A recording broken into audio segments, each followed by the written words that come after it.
It's week 5 of the 2022 high school football season. Tonight from Joy and Ralph Ellis Stadium, it's a District 7 6A matchup as the Nimitz Vikings play host to the Mustangs of J.J. Pearce. Along with Rob Willman, I'm John Nelson. Both teams 0-2 in district play. As you see, the Mustangs take the field. J.J. Pearce coming off of a 45-14 loss last week to the crosstown rival Burton Rams. Nimitz last week losing big time at Richardson 50-7. We saw the Vikings a couple of weeks ago in that shootout 66-40 as they lost to the Cardinals of Mack. Both teams struggling offensively this year. Nimitz comes in only averaging 15 points a game. J.J. Pearce averaging not much better at just 16. The Vikings this year with 23 seniors, 16 juniors, 12 sophomores, and a couple of freshmen. J.J. Pearce, 45 of their 66 players are underclassmen. 21 seniors, 40 juniors, and 5 sophomores. J.J. Pearce, their first 2 district games to Jesuit and Berkner, and Mack and Richardson, the first 2 opponents in district play for the Nimitz Vikings. Well, it may seem fall calendar-wise, but summer just won't let go. 93 degrees at kickoff, humidity at 30%, not much of a breeze, and the skies are crystal clear. Joy and Ralph Ellis Stadium, that's the east side. As you see, Big D, some of the Dallas skyline. And J.J. Pearce without their regular kicker tonight, and we'll go with Jack McGarry. McGarry, a junior, will handle most of the kicking chores tonight for the Mustangs. Ashton Thompson, one of the 3 men back deep for the Nimitz Vikings. And with tonight's call, the award-winning call, it'll be Rob Willman. All right. Ooh, such pressure. Such pressure. All right, let's take a look at the officials real quick before we get started. Grady Dale will be your referee. You got Motke, Anthony, Williams, Goodall, Garcia, and Smith will round out your officials tonight as you take a look at the gentlemen lined up earlier in the night. They will be the ones telling us whether it's fair or foul, not to be confused with baseball. All right, so we talk about the new kicker out there for the Mustangs, Jack McGarry. The regular kicker, Jake Scattle, has the flu. In fact, some of the assistant coaches told me before the game the flu has been going throughout the campus over at Pearce, and they're lucky just to have a few of those that got sick and not many more. Here's a little bounce kick, fielded at the 20, and not much more after that, and that's where the Vikings will set up shop. First down and 10 on their own 23-yard line. All right, let's look at the Nimitz offense. Here's the offensive line, anchored by your center, Carl Schlotzhauer. It's 3 seniors and a couple of juniors in the O-line. Your quarterback and wide receivers, Pedro Maldonado, comes in, completing 57% of his passes. We expect to see Wolfhook very active tonight, as well as Ashton Thompson. These 2 teams pretty much mirror each other, not only in records and in stats, but also in coaches. Both took over in the summer practically. Out of nowhere, both were told they would be the head coaches, both that were promoted from within the program, and both which are trying to get something going offensively. And the first pass of the night is completed by Maldonado over to the far sideline and knocked out of bounds for the first down. It looks like that will be number 14, Luis Avila, who's playing on that far side slot area for the Nimitz Vikings. So 1 for 1 for Maldonado, who came into tonight's ball game getting about 44% of his passes completed. And that's pretty much in his range right there, about a 10-yard out for the first down. So the first down of the ball game, they keep things going. They give it to the big back, Thompson, left side. Thompson only a couple, and it'll set up second down and 8. We saw a lot of that in the second half against Mack a couple of weeks ago. The Vikings outscored the Cardinals in that fourth quarter. Here is the D-line for the Pearce Mustangs. They run a 3-4-4. Your leading tackler from last year is Christian Baker, number 7, expected to be active tonight. And the secondary, Fleming, Grimsley, Williams, and Navin. Hernandez, one of the 4 linebackers in on that stop. Full house backfield, 2 fullbacks and a tailback, and Maldonado will just keep and tippy-toe his way across the 40, maybe to the 41 before the whistle blows. He had such a successful night running the football against MacArthur 2 weeks ago here on ICTN, where we saw a combined point total of over 100. Talking to the new athletic director of all the schools here, Brian Rogers, before the ball game, he said, you know, early on in his career, he had a couple that went over 100, one of which went into overtime. One was a Creekview ball game. Third down and about 5. Looks like they're going to try to set up the screen, and that ball is intercepted right at the 35-yard line. It looks like Isaac Martinez, number 9. He said, look what I found. And he comes up with the INT. He was just clogging up the middle, John.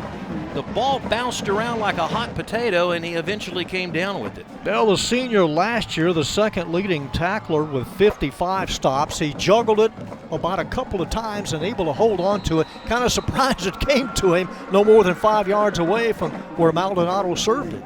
That ball just never, the whole play just really never developed. And the first turnover of the ball game, and it's the Mustangs that get it. Harper, wearing number 10, is your quarterback, and a quick out to Ryan Williams.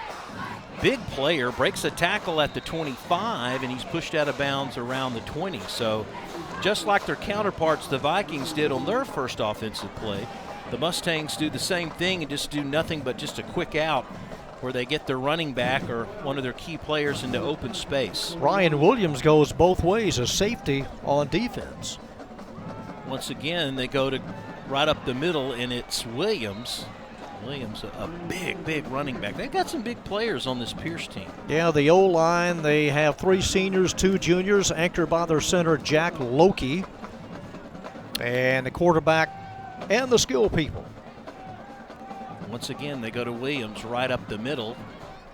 He spins and pushes backwards for maybe 3 and a first down. So that'll be their second first down of this quick series. I like referee Grady Dale. He does not waste time when he tells that clock to rock and roll and wind up and start again. Ready to go. First and goal inside the 10. It will be Harper. Harper trying to get some blocks from his running back, and he pulls a few Vikings inside the 2, maybe the 1. Running behind, number 52, Jake Young. Here is the front 4 for Nimitz. Watch 44, Walpole. He is the anchor of that defensive line.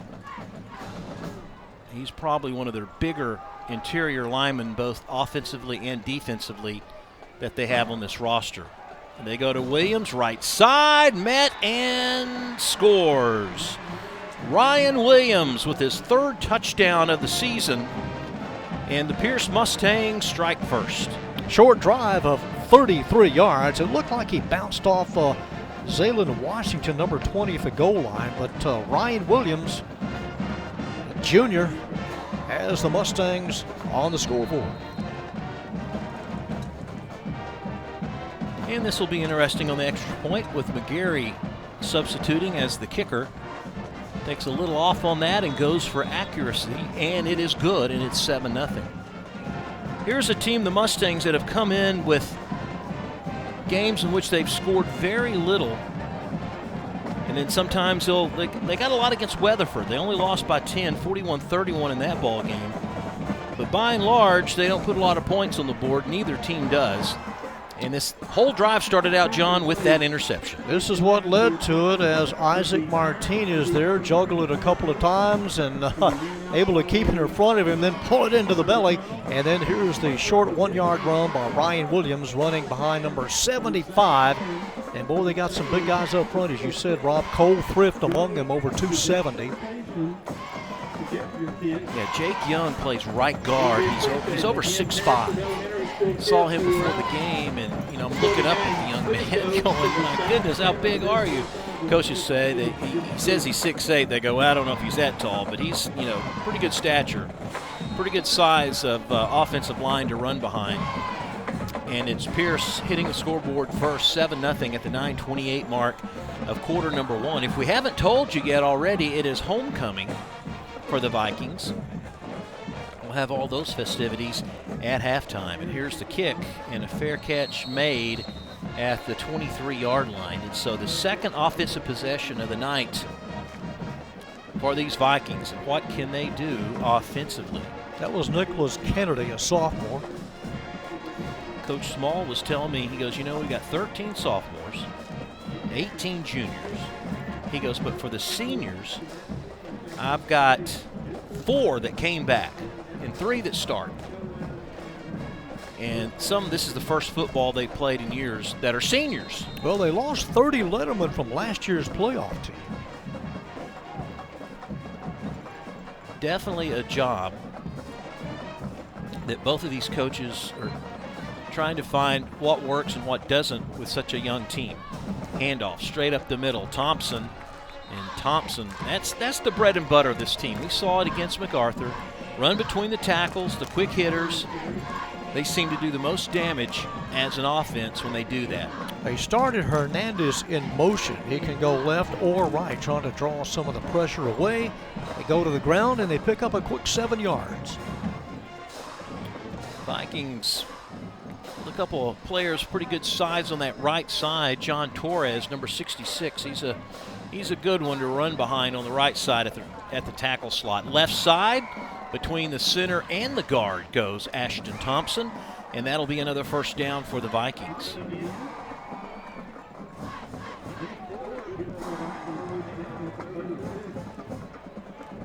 Thompson over the right side. The opening, they sealed off number 7, Christian Baker, one of the top linebackers in the district. And that first down. That was that right tackle we were talking about, number 66, John Torres.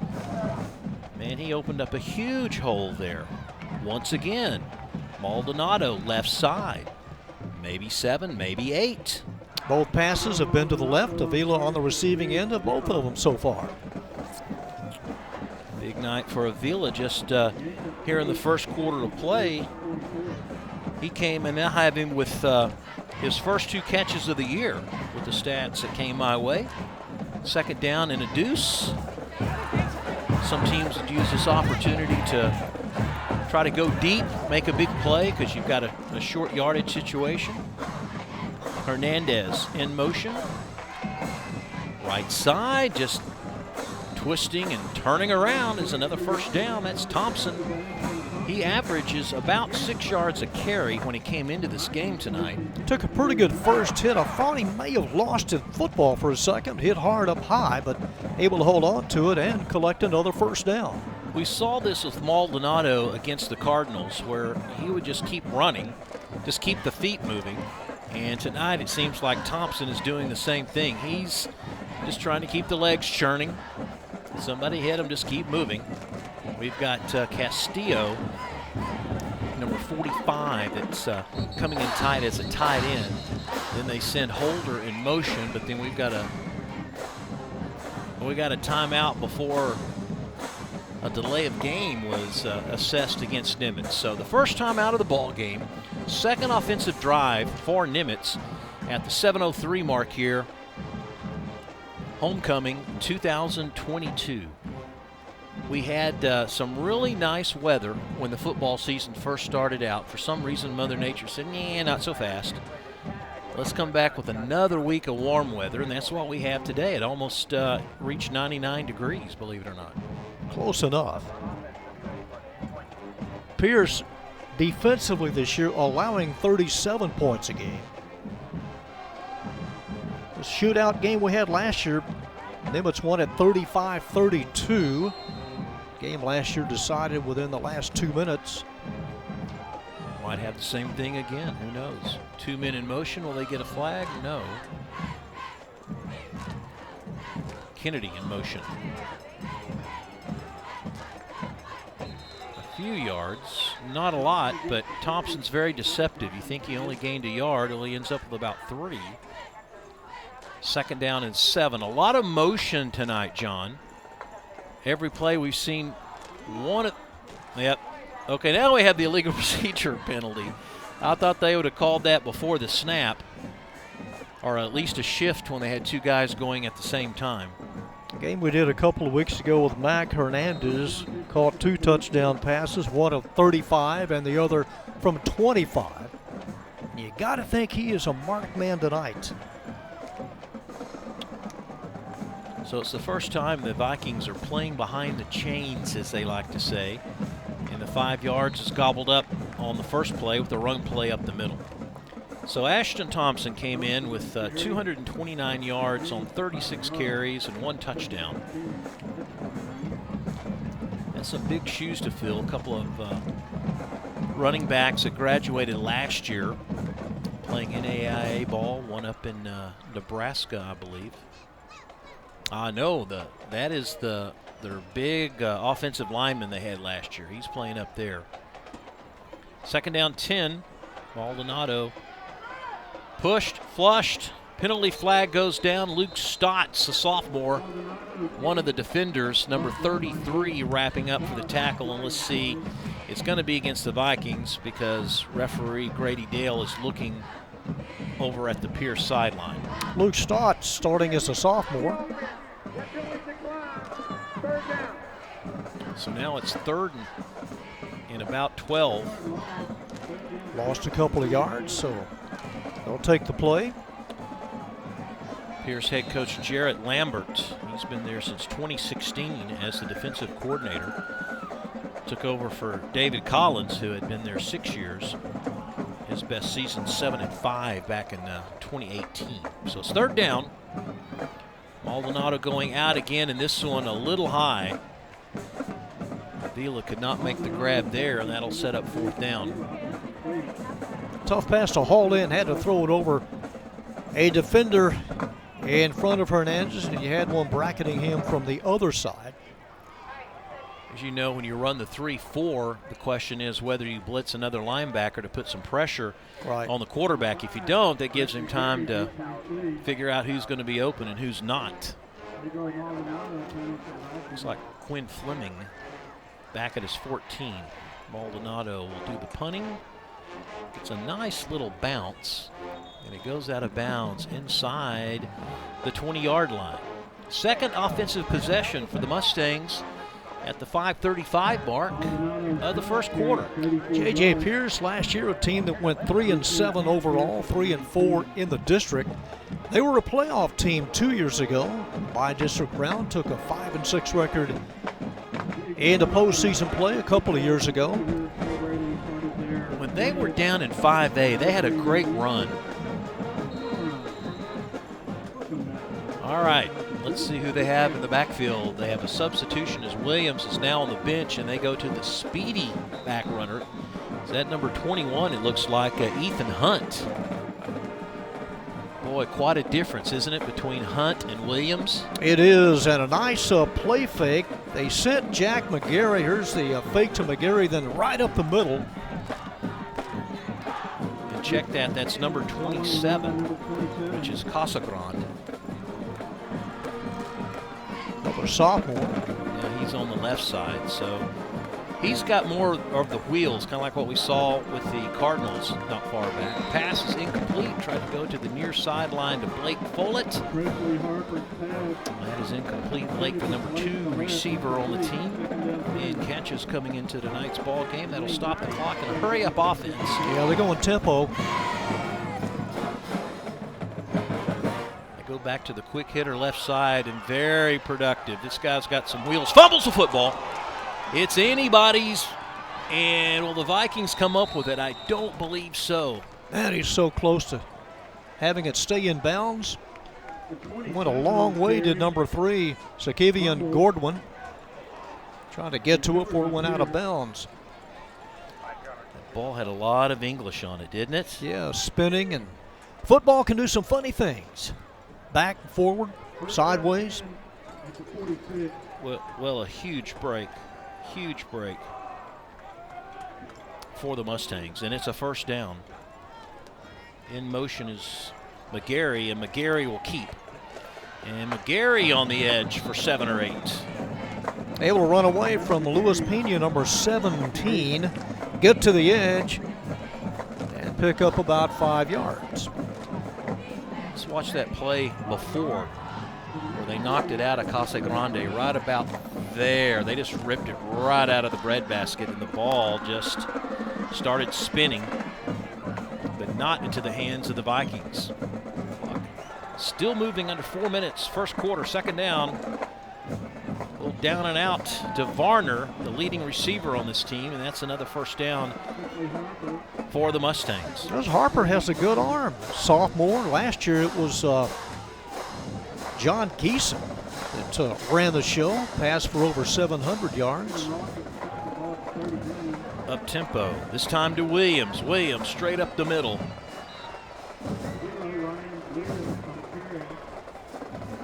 Casagrande came in with just 6 carries for 45 yards before tonight's game. But boy, that really gives you 2 separate looks, doesn't it, when you have Williams, which is such a big running back, compared to Andrew, which is very quick. Ryan averaging 5.5 yards a carry, wearing number 0. How many number 0s have you seen, John? That's a running back. Not many. I think the Ducks had one a couple of years ago, but don't see it very often. Well, it goes to figure. Those guys, wild uniforms and wild numbers, huh? Yeah. Harper, sideline. Caught. Follick inside the 15. Another first down for the Mustangs. And the offense doesn't look like an offense that has struggled, does it? No, it does not. Jesus Rodriguez went for the ball, number 22. And again, this sophomore with a pretty good arm. Able to get some extra yardage downfield was Follett. Left side to the 10. Maybe 4 on that play. The thing about the offense so far is that Harper has been working the edges. He has not gone deep in the zone at all. It's just right up the middle. And Harper gives to Williams, maybe to the 6. Don't forget that you see 75, you see 55. Those are 2 big boys down there on the offensive line for these Mustangs. And that is Williams you're looking at there, the big running back, playing the single back set. And they go up the middle again to him, running by the center of Jake Loki. Close to a first. But right now they're going to mark it maybe a yard, half a yard shy, or they're going to go ahead and measure. They have stopped the clock at $1:59. Casagrande back in, number 27, as Williams comes out. Oh, with his speed, he could make the edge easily. So they mark it a good enough for a first down. So it's 1st and goal. Julian Roberts, kind of a slot back, number 84 to the right side. And the quarterback keeps and scores. And a flag after the play. 2 flags after the play. Quarterback keeper, the sophomore, has thrown a couple of touchdown passes, runs for one here. And Pearce has struck again. This will probably be after. Personal foul, number 3 of the defense. That penalty will be enforced on the kickoff. Result of the play, touchdown. Third one, number 3, penalized for a personal foul after the fact. So they'll tack that on for the kick after the extra point.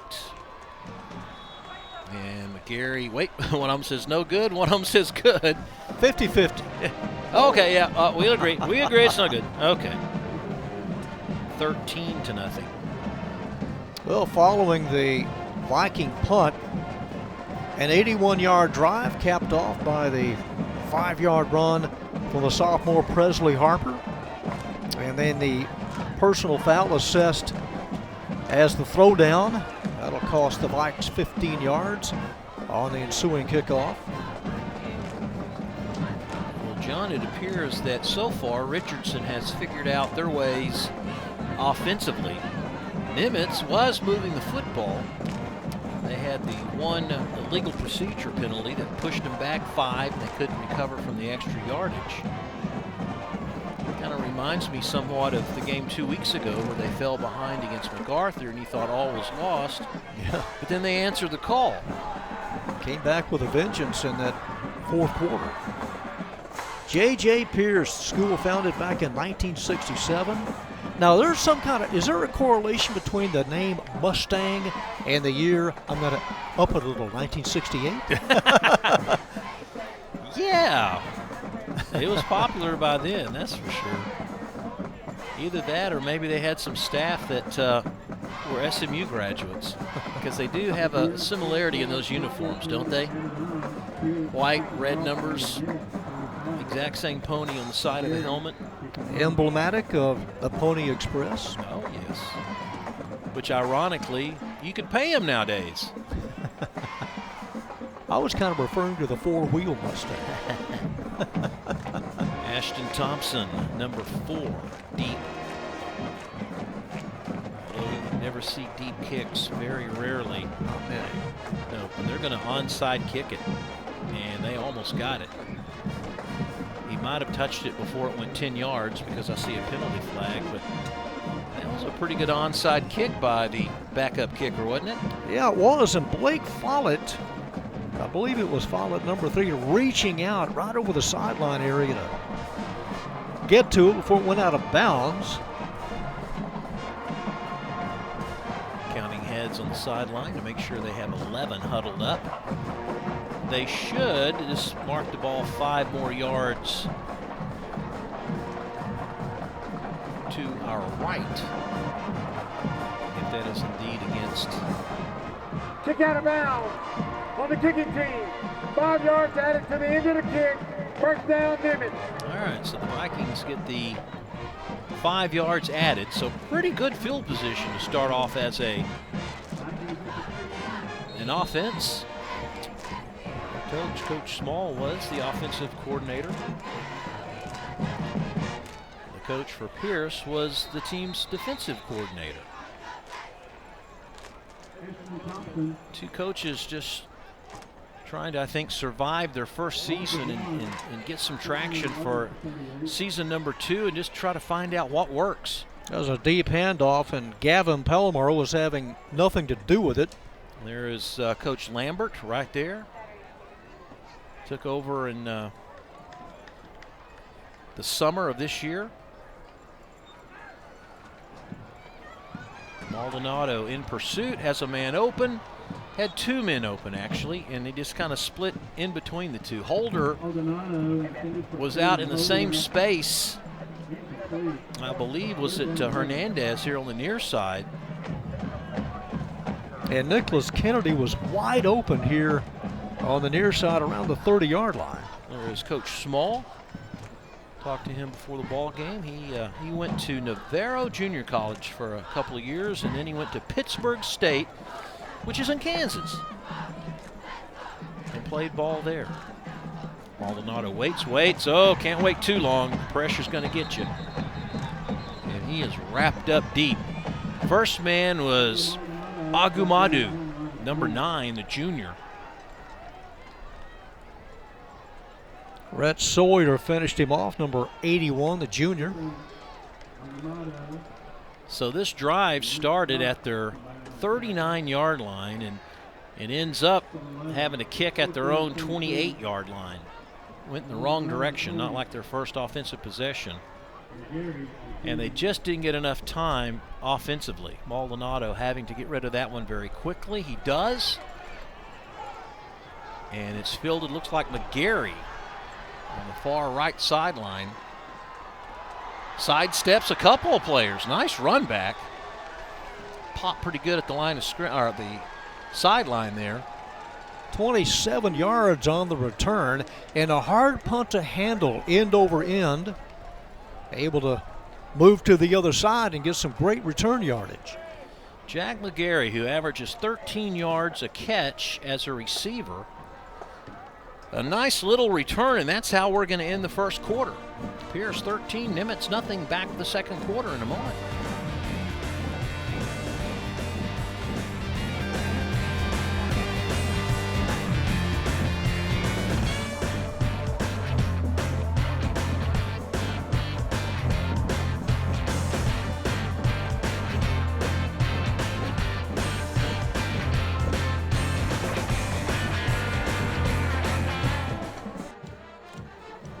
So the Viking defense A little stressed here as we began the second quarter of play.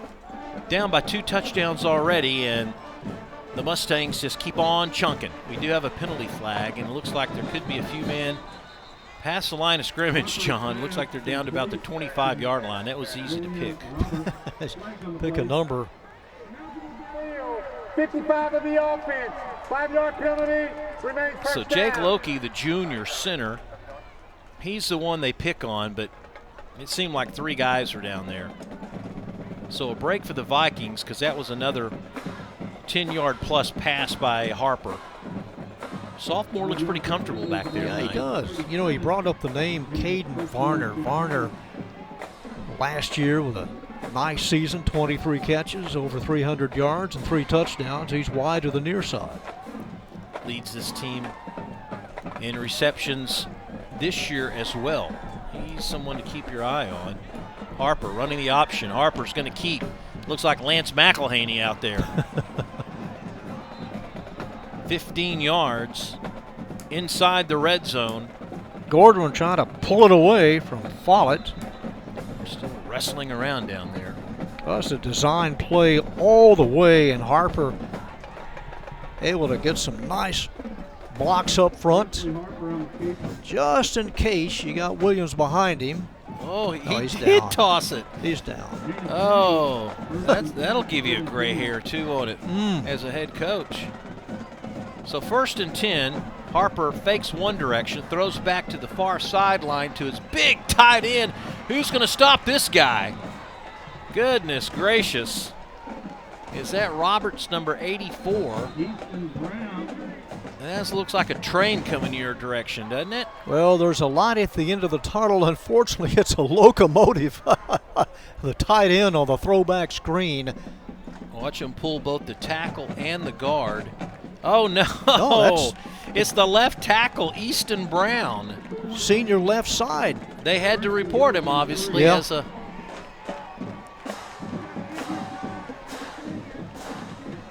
injury timeout. They're going to make one of the Viking players come off the field. I believe He would have to be. Washington. He would have to be uncovered, wouldn't he, Brown? They'd have to report him as a receiver. Yeah, they would. And they're going to insert Rodriguez, number 22 now. Yeah. Do we have a wide shot? Well, yeah. There was no one on that side. And when I say he's a tank, the guy is a tank because he's like a left tackle. This direction play all the Very way. good size for those guys in Richardson. Touchdown right up the middle. Untouched goes Ryan Williams. Another touchdown for the tailback, and they're making it look easy. And something's got to happen very quickly here, Mr. Nelson, or this is going to get out of hand pretty quick. Yeah, that was easy over the left side. They can just about do anything they want up front with that huge offensive line. Short 32-yard drive. Second touchdown of the night for Williams. McGarry comes in for the extra point. This time he splits the seams, and it's 20-0. Early second quarter. Pearce. Yeah, just 49 seconds into the second quarter untouched as the seas parted. Yeah, good push. Good push by the offensive front by Pearce. Was it 20-0 that MacArthur was up on Nimitz when they came back to cut that lead? Let me Pretty look. similar. Let me look. They led 28-7. Okay. And Mac had a 42-14 halftime lead.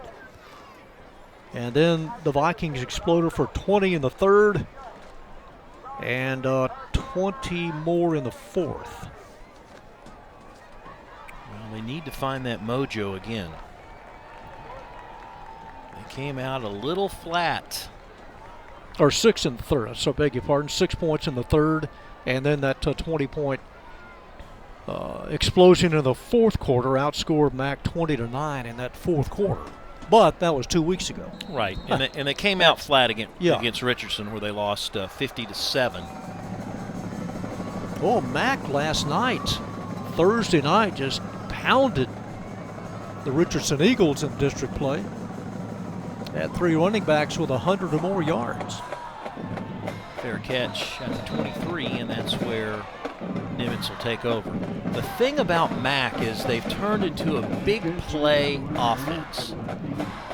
Their quarterback last night went 13 out of 14, and he had over 3 touchdowns, or he had 3 touchdowns and over 300 yards passing. He's number 3 in the Metroplex. That's Glendon Willis. Number 3 in the Metroplex in passing. 322 yards and 3 touchdowns last night in their win. And they've had 120 points their last 2 games.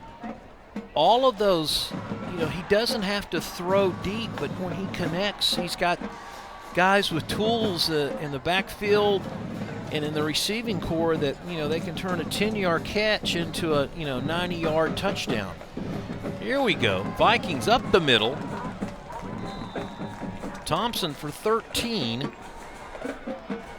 And that's the Vikings that we saw 2 weeks ago. Nice run. Just hold on to the ball and try to get something on this possession to get back in it. Keep it between the tackles. Hernandez and Avila. They're just to the right bottom of your screen. Those are the receivers. They do likewise to the top. They force everyone to play outside the box a little bit. And Thompson with 3 before he's crunched inside by that interior lineman. Same play. Only difference is perhaps the way they blocked it. Stotts is your middle linebacker or your nose tackle. By no means from this angle does it appear that Pearce is superior in size defensively. It seems to me it's the offensive side of the ball that Pearce is dominant between the tackles as far as size goes. 2nd and 7, and they do the same thing. A little push, but loose. Are they going to call him down or not? Couldn't tell if his knee made contact or not. Pearce says they have the football, but I don't see any official rushing in, pointing in the other direction. And I think they're going to say his knee touched the ground, and it's going to be 3rd down and about 5. 4th possession in this half. Well, they reverse it. The defense. 2nd turnover of the ball game for the Vikings inside their own end of the field.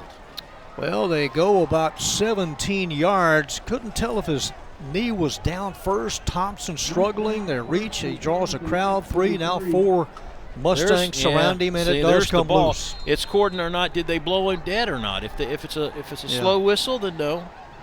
If they hadn't blown the whistle, that looks to be a legitimate fumble.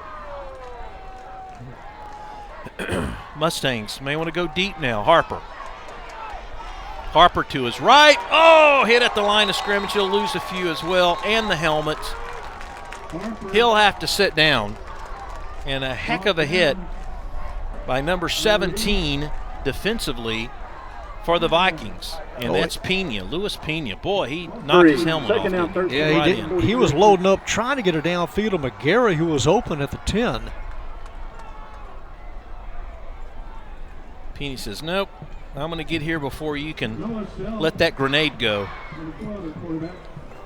John was talking about him right there. See, right there, he was ready just to unload, and luckily Pena was there, and I think there's going to be a timeout. Yes, there is, for Pearce, because they have to bring the backup quarterback in. Yeah, Noah Self. Yeah, number 12. And so if you call a timeout, you can bring Harper back in there. 2nd consecutive series in which the Mustangs have started in Nimitz domain, the 32 just a couple minutes ago, and now they start from the 43. Loss of 3 yards. Band having a good time to our right, and just a really nice crowd tonight. And each side, I think it's middle school night, feeder school night. They've got a lot of younger kids here. And John, if you look down to your left, I mean, it's packed. Nice crowd. Yeah, very good crowd. You like it because it's getting darker earlier. I do. Let's get dark at 5. It's all right. A little wave.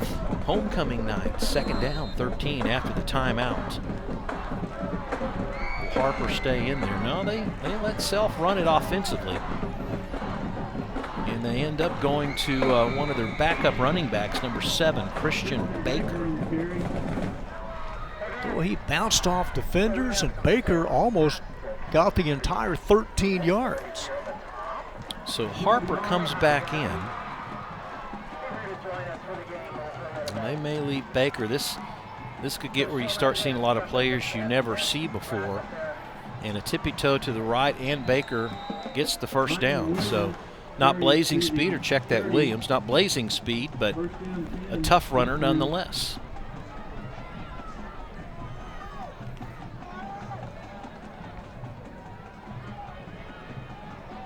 So they're going with the 2 running back set, Baker to one side, Williams to the other. That is Baker, left side, trying to cut the edge. Baker's got room, 15 yards and counting. Making it look too easy, Mr. Nelson. Yeah, he's piled up at the 14, but Baker got that first step before anybody could get close to him. Here's another look at ground level from the end zone as he runs away from number 20, Washington, trying to evade Gordwin. And here's the pursuit and the help from the Vikes. Low snap, fielded nicely, out pattern, complete, hit Follett, number 3. Nice safe possession, down and out pattern, Follett wide open. I would say every one of their passes have been an out pattern. We haven't seen them try to go deep or go in the middle of the field at all. Just running the football or throwing little out patterns. Another right up the middle touchdown. This is Baker. Baker's first touchdown of the night. Touchdown number 4 for the Mustangs. So Christian Baker now into the scoring column.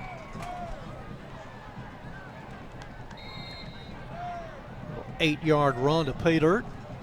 Gary for the extra point. I feel like the lights are flickering tonight. Man, we had a power outage.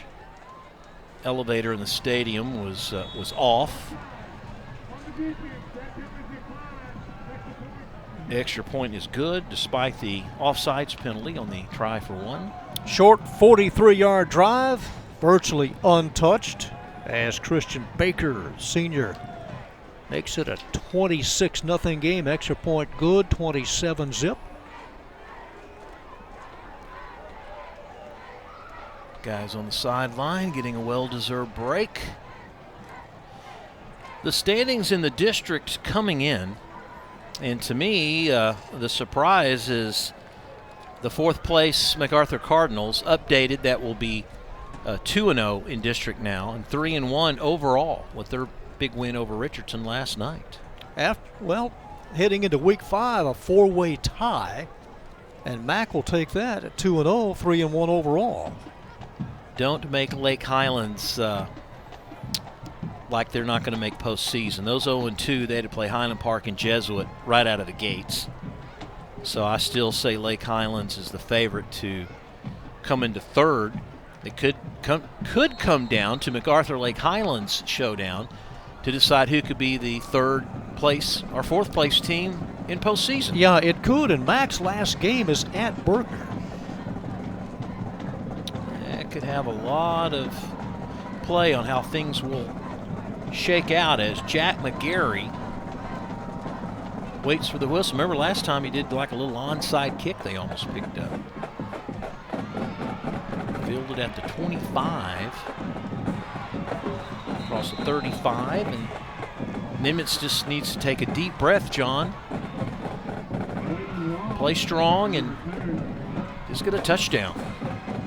I know one thing, if you don't find an answer for the Mustangs running game, it's going to be it's already a long first half. point-wise, 27-0. Well, the answer is don't let them have it. Well, keep it away if you can, but you got to get points, something on these possessions. They've had an interception, and the last drive ended in a fumble. We've seen Thompson at running back, number 4, all night for Nimitz. Woolfolk might play. He's a freshman. Very tight, 2 tight ends, nothing fancy. Maldonado keeps, sidesteps 1 defender, and makes it to the 38-yard line. Went over the right side. Evan Grimsley, number 4, got down low to make first contact. And then number 90 there, Martinez. So a nice different look for Nimitz to start things off here late in the second quarter. Coming out as Castillo. And Avila comes back in. So they have their 2 slot guys here to the near side, Hernandez and Avila. Their bigger receivers to the top.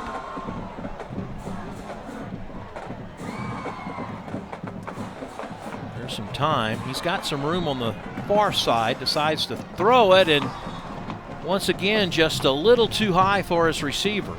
And very close to going over that line when he let it fly. He might have been thinking about keeping the ball himself until he saw what had happened, that he had a guy break free. Don't forget, you can catch all the games on YouTube. YouTube.com/the City of Irving. Also some City of Irving programming as well. On the YT, the YouTube. Maldonado tucks it under. This could come back. He fumbles. Ball is loose at the 45. That's going to be a hold against Nimitz at the line of scrimmage. If they recovered, then they'll probably take the penalty, they being Pearce, because it's a first down on the recovery. Caden Holder able to save it, number 8. 72 of the offense. 10 yards from the spot of the foul. Still third down.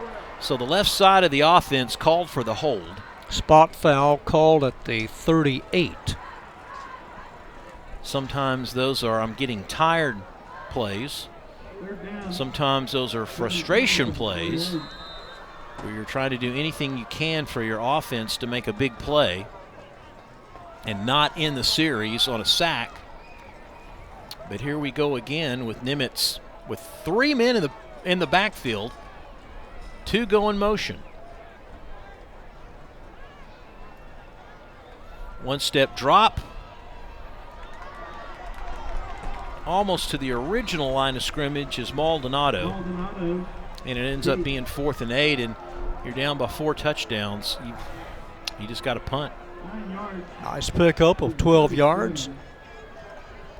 But you have to get rid of it. The 3rd punt of the night for the Vikings. Maldonado remains in the game to punt. A reminder, Maldonado, your quarterback, is also your punter. But with 8 yards to go, and that's a long 8,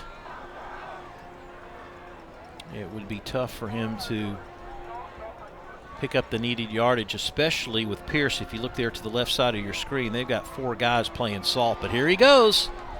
He's thinking about it. Now he's got some room on the near side. Going far side pass is not anywhere close to his receiver. We have a flag on the far sideline at the 45. Ineligible downfield. That penalty declined. Declined, and First down, Richardson.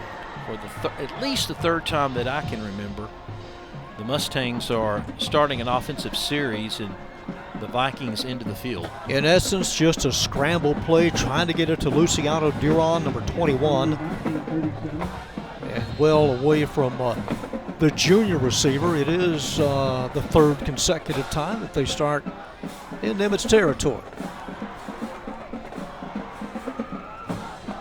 He might not have known how much room he actually had here on the far sideline. Yeah, it was open.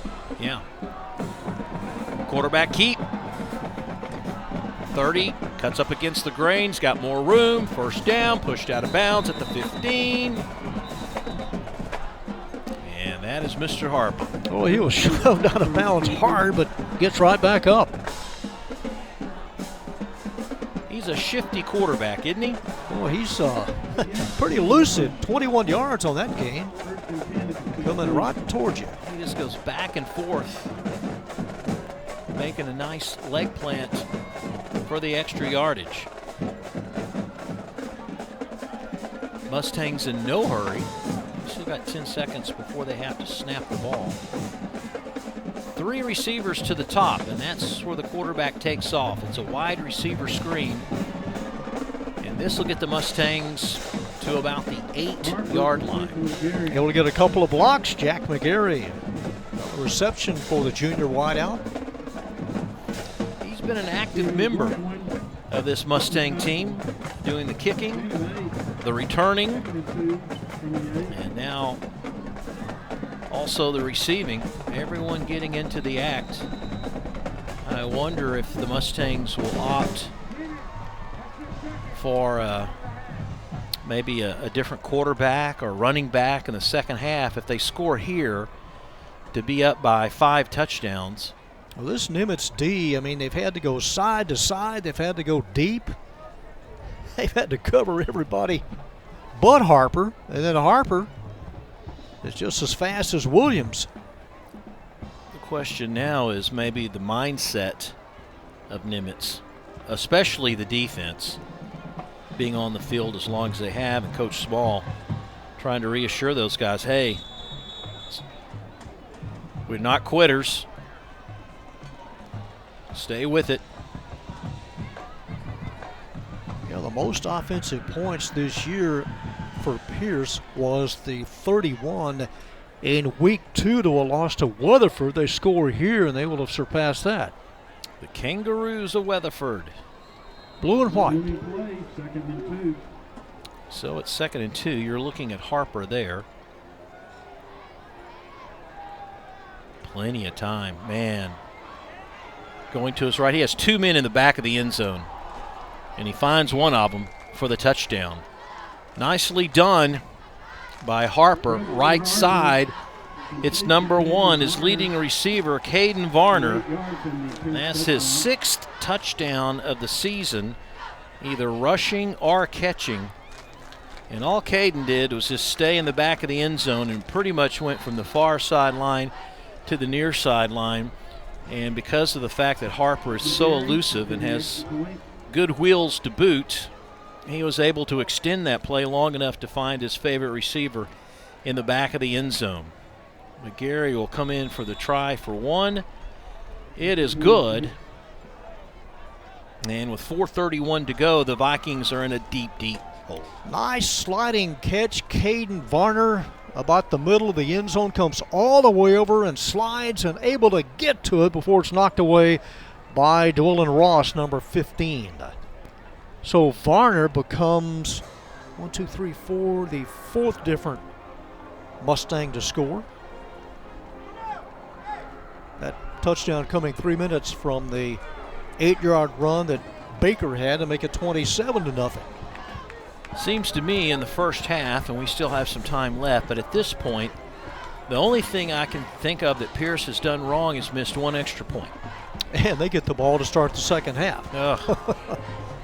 So Ouch. it's definitely not a good night for these Vikings. Doesn't look like an 0-4 team. Pearce, yeah. They've come out with a game plan, and they've executed that game plan. And that involves some running backs and an offensive line that's been able to open up some holes against this Viking team. You know, you think about it, you go, God, how come they're 0-4? And you think, you know, they look so strong, but then they turn around and play somebody even better. Then you're like, okay, well, this team's even better than that. A little pooch kick, hit, that could be a penalty flag, unless he did not call for the fair catch. But that was Rodriguez, Jesus Rodriguez, the senior. Knew he was going to get it, knew he was going to get pounded also. Able to hold on to it. Yeah, The Mustangs will next play right here against Mac. Next Friday night, they're here against the Cardinals. Who's, Pearce? Mm-hmm. And it'll be a whole different story offensively. All right, we've got Thompson back in at running back. He's to your right. Maldonado to your left. He sends Hernandez. That is Hernandez in motion to the top of your screen. Maldonado keeps, pitches. Thompson lowers the boom at the 50. Good for 5-6 yards. Rolled up by Linus Leatherwood, number 17, a junior. First time we've seen the little option. Well, it's not the fact that the Vikings have gone into some sort of rut offensively calling the plays, John. We've seen an assortment of different formations and different types of plays offensively tonight. That is Hernandez in motion. Maldonado keeps, squirts to that first line of scrimmage. He's got some running room. One man to beat. Keeps the legs moving, and they're inside the red zone for the first time tonight. It was 17 Leatherwood that made the tackle, but not until Maldonado with the biggest run offensively tonight for the Vikings. A beautiful fake to the inside, and then Maldonado is off to the races, runs away from Ryan Williams. In pursuit is Sawyer, number 81. And that's where the play comes to a halt. So it's first down and 10. Vikings break out as Thompson comes over to the left side. Maldonado with plenty of time and just dumps that one off into the middle. Might be Castillo. Can't see the number from here, number 45. Let's see.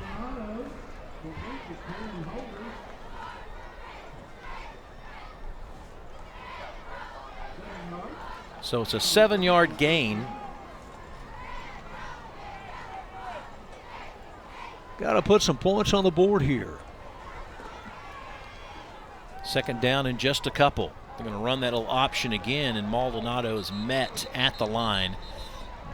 I think he's going to be about a yard shy of the first down. Pulled back by Agamadu, number 9. Also in the mix, Stotts, number 33. And a man down. They got an injury timeout here. Well, that'll give the Vikings a chance to regroup a little bit offensively. It's Isaac Martinez, number 90. So they're going to mark him back about maybe a yard. So he might have lost a yard on that play. So it's third down and 2. But just think about it, John. You're in 2-down territory for sure. Some of the Viking fans in attendance. Points. Yes, got to get points.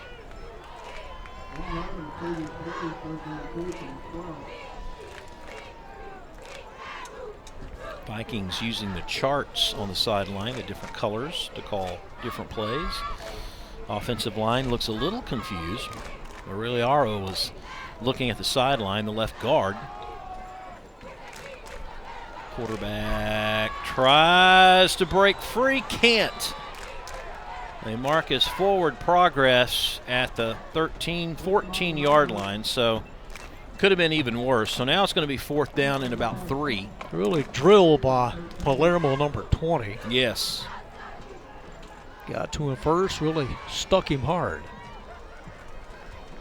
I mean, if you're a defense, that's, you just key on Maldonado.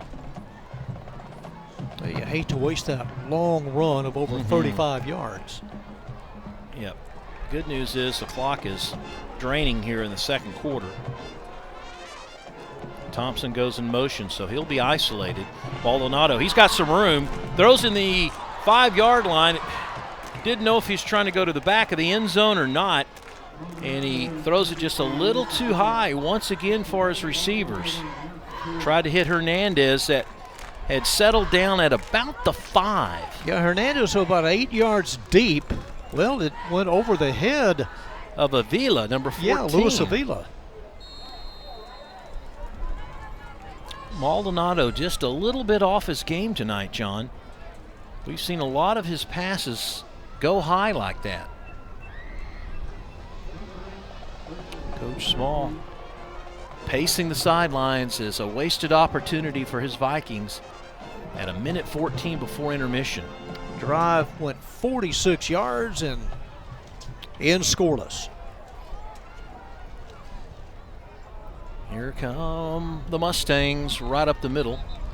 Not much there. That was Casagrande, number 27, on the carry.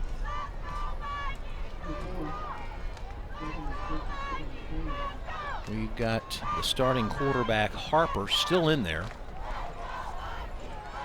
Casagrande is his new running back. And the quarterback will keep it. Harper pushed out of bounds. Picks up the first down. Less than a minute to go. Coronado able to make the tackle right on the sideline marker. One timeout. Check that, 2 timeouts left by Pearce. Right now the ball with 70 yards to pay dirt. Their 6th possession. They've scored on the previous 5. No turnovers either, if I recall. No. A clean slate. Casagrande, left side. Maybe 5, maybe 6. We'll just see how serious Pearce is at this point with less than a minute to go to try to get one more touchdown before half. Angel Flores, one of the new men on the offensive line, number 60. He's the backup center. Dive play right is faked, and Harper rolls left. He's got a man with a few yards downfield. He goes to the one doing the undercut, and that's good for a first down with 6 seconds to go. Well, that sets him up for a long pass. Well, we got a penalty. It's going to bring it back.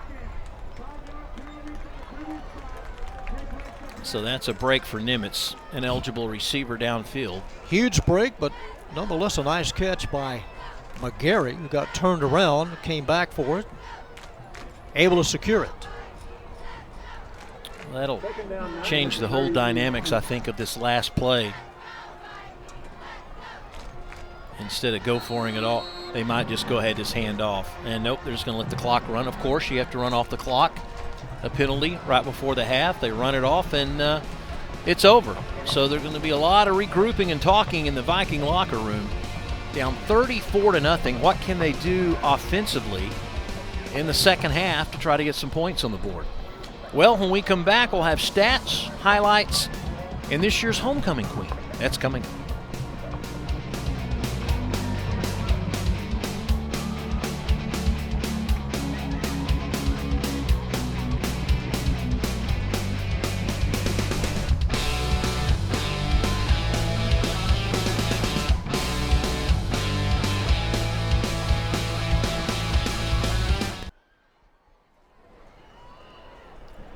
It's halftime here at Joy and Ralph Ellis Stadium. The Pearce Mustangs on top of Nimitz 34-0.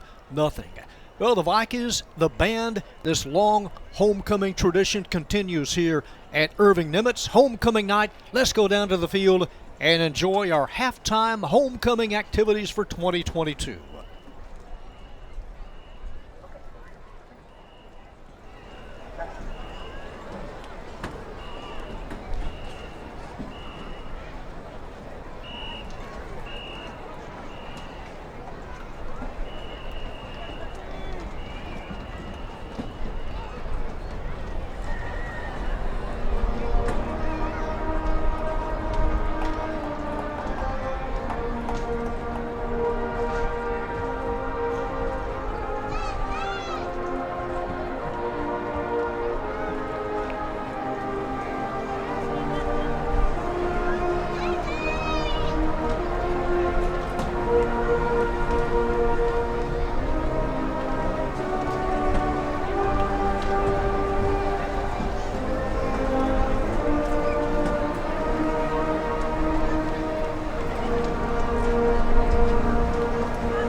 evening, ladies and gentlemen. It is my pleasure to introduce to you our 2022 Fall Bahalia Homecoming Court. This year, our court consists of princes and princesses for the freshman, sophomore, and junior classes, and king and queen selected for the senior class. We will first announce the homecoming court before crowning our overall royalty. Underclassmen homecoming court members will be introduced in prince and princess pairs. Royal couples will be paired randomly. Our first royal couple on the freshman court is princess candidate Charis Williams. She is being escorted by prince candidate Emmanuel Figueroa.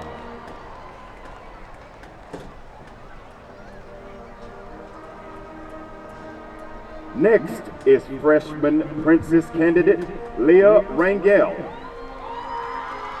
She has been escorted by prince candidate Giovanni Torres.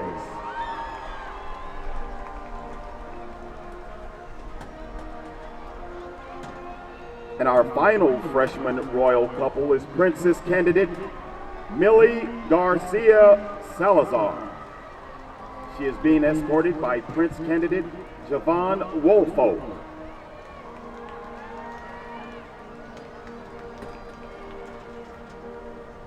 Next, we will introduce our sophomore homecoming court. Our first sophomore princess candidate is Kaylin Escobar. She has been escorted by sophomore princess candidate Billy Elgert. Our next royal couple is sophomore princess candidate Catherine Portillo, escorted by sophomore prince candidate Brady Pike.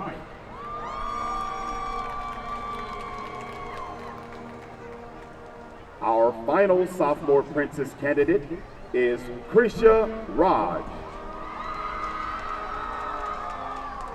Escorting her in our final sophomore royal couple is prince candidate Juan Pablo Tirado. And completing our underclassmen homecoming court are our junior royal couples. Our first junior royal couple is princess candidate Mia Young, being escorted by prince candidate Jesus Castillo.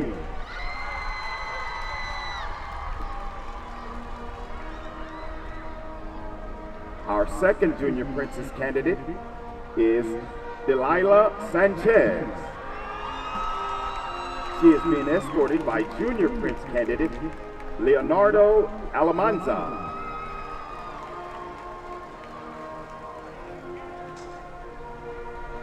Our final royal couple completing the underclassmen homecoming court is junior princess candidate Chloe Valderez and junior prince candidate Zaylen Washington.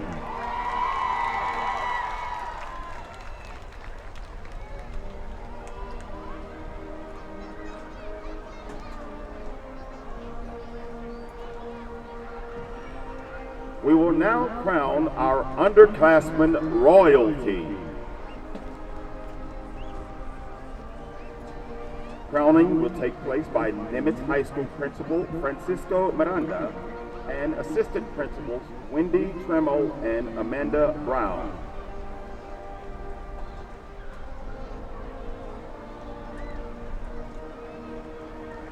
Our freshman princess is Millie Garcia Salazar. Our freshman prince is Giovanni Torres.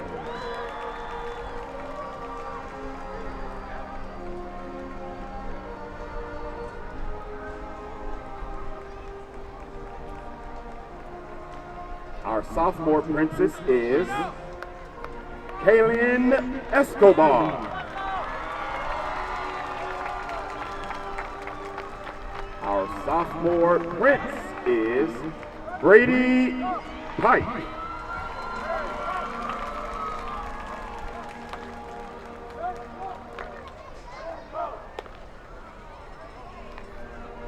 Our junior princess is Delilah Sanchez.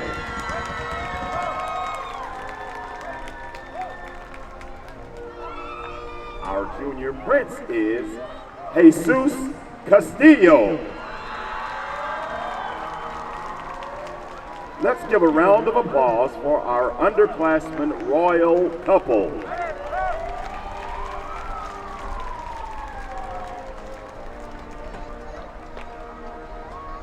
We will now introduce the candidates for our senior king and queen.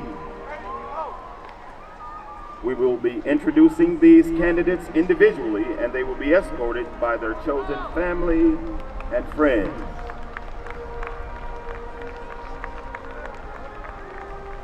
Our first senior princess is Eliana Nigo. She is being escorted by her mother, Brandy Mendoza, and her father, Isaac Nigo.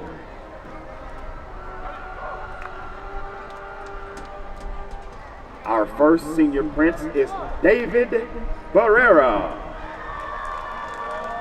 He is being escorted by his grandmother, Dolores Lopez, and his uncle, Richard Lopez Jr. Next is senior princess Fatima Torres. She is the daughter of Jesus and Maria Torres. She is being escorted by her mother, Maria and Yara Torres. Next is senior prince Fernando Gonzalez. He is being escorted by his mother and father, Erica and Arturo Gonzalez.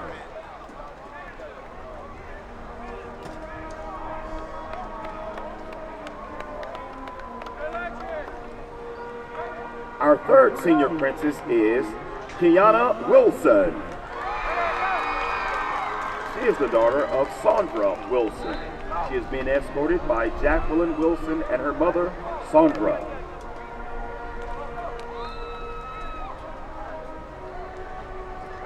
Our third senior prince is Isaiah Salamanca. He is being escorted this evening by his parents, Robert and Valerie Salamanca. Next, our fourth senior princess is Mia Rocha.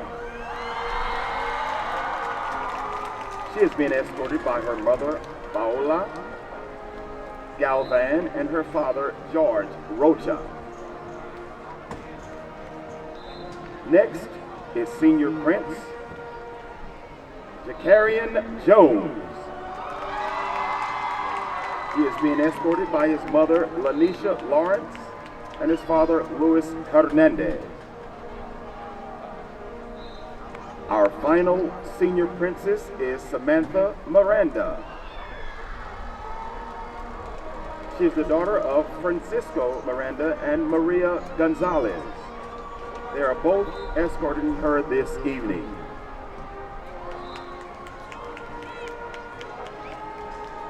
Finally, our last senior prince is Max Gutierrez. He is the son of Narabel and Herrera and Jose Gutierrez. Tonight he is being escorted by George Ortega and Jose Hernandez.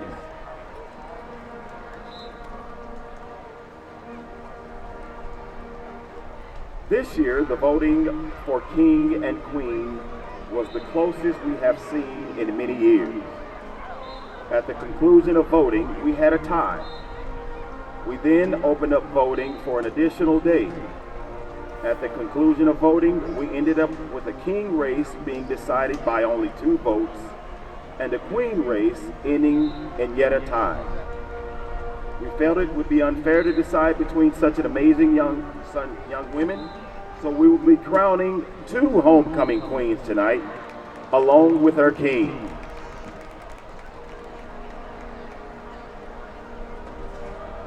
And now, the 2022 homecoming queens are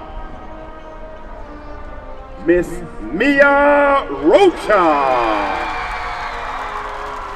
and Miss Samantha Miranda.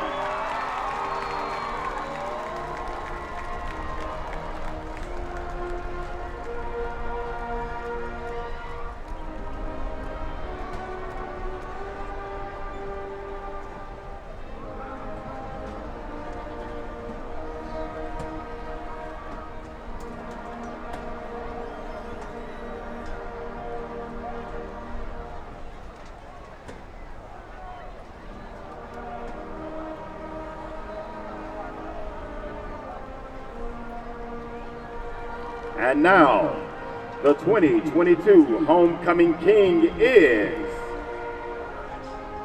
Mr. Fernando Gonzalez.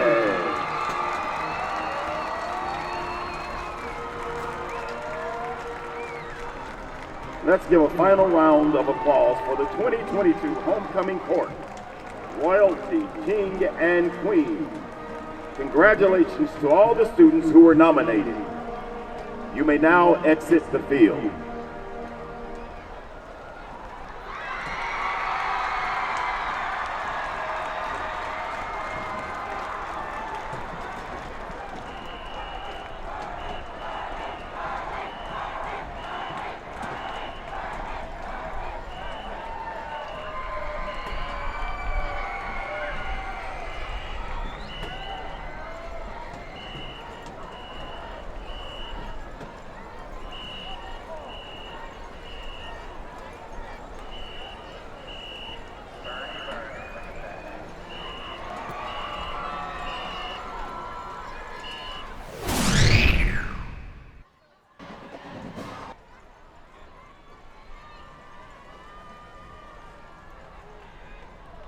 Nothing on this 5-yard run by Christian Baker. That made it 13-0 with 1:33 to go in the first quarter.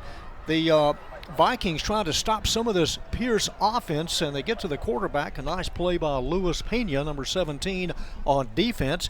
And then Pearce comes right back to make it 27-0. Chris Baker with an 8-yard run with 7:43 to go in the first half. They up it to 34-0, an 8-yard toss to Caden Varner with 4:31 left in the first half. So Harper, Baker, and Varner on the highlights. All Richardson Pearce stat-wise, 14 first downs, 6 of 7 up top for 57 yards, 197 on the ground, 254 total to Nimitz's 106.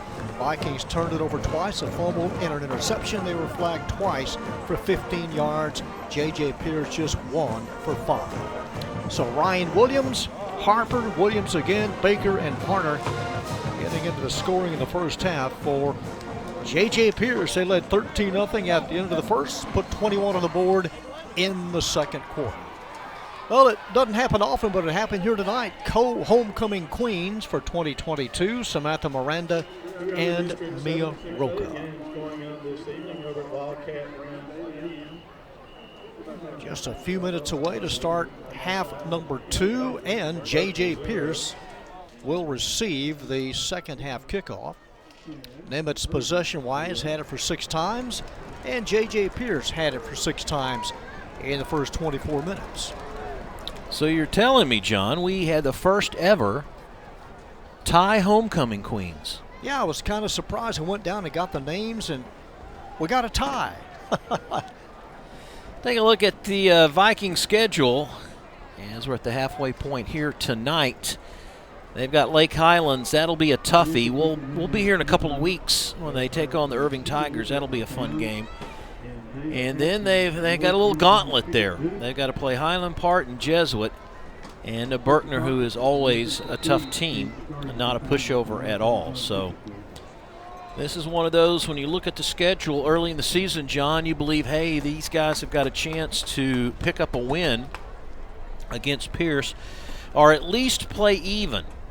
But things have just not worked out that way here in the first half, and as luck or unluck would have it, the Vikings have got to kick things off to start the second half, and the Mustangs will take over 1st and 10 at their own 35-yard line. It would not surprise me, it would not surprise me to see Coach Lambert and company, maybe as you take a look at Coach Lambert there in his first season as a head coach, he might start his starters here, and he does here for the first series, but it wouldn't surprise me after the first series, John, that we may see some backups out there getting some playing time tonight. Well, I was about to say, what did you think of Presley Harper's performance, the sophomore, in the first half?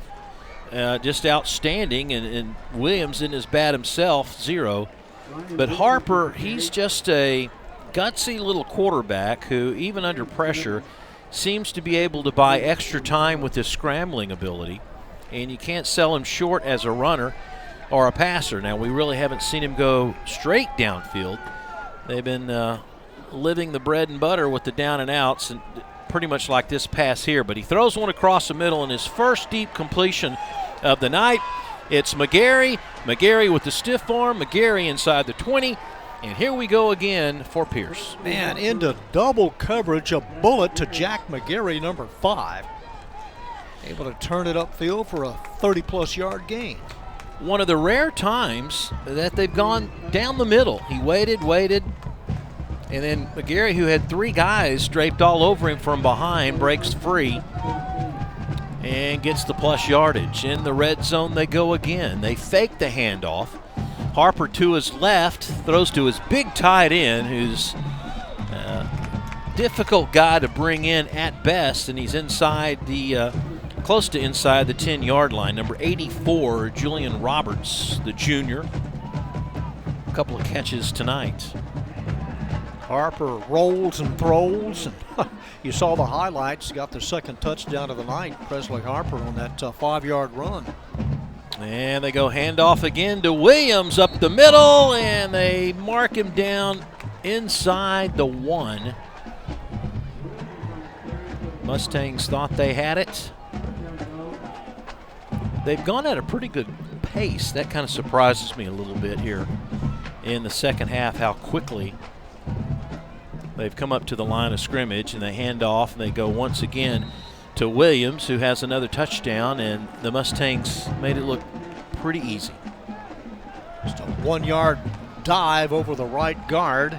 Ryan Williams, who scored earlier, scored the game's first touchdown from that distance, a yard out, officially a 1-yard run. Came in with a couple of touchdowns during the course of the season, has matched that total tonight. Does not look like the Viking team we saw against MacArthur a couple of weeks back. So for the Mustangs, and we talked about the Mustangs coming in at 0-4 and also trying to find an identity themselves. Closest game they had coming in was against Weatherford. So they've got MacArthur. So we'll really see what kind of team this Pearce Mustang group is next week when they play MacArthur. Then they've got a rival game against Richardson, also a rival game against Lake Highlands.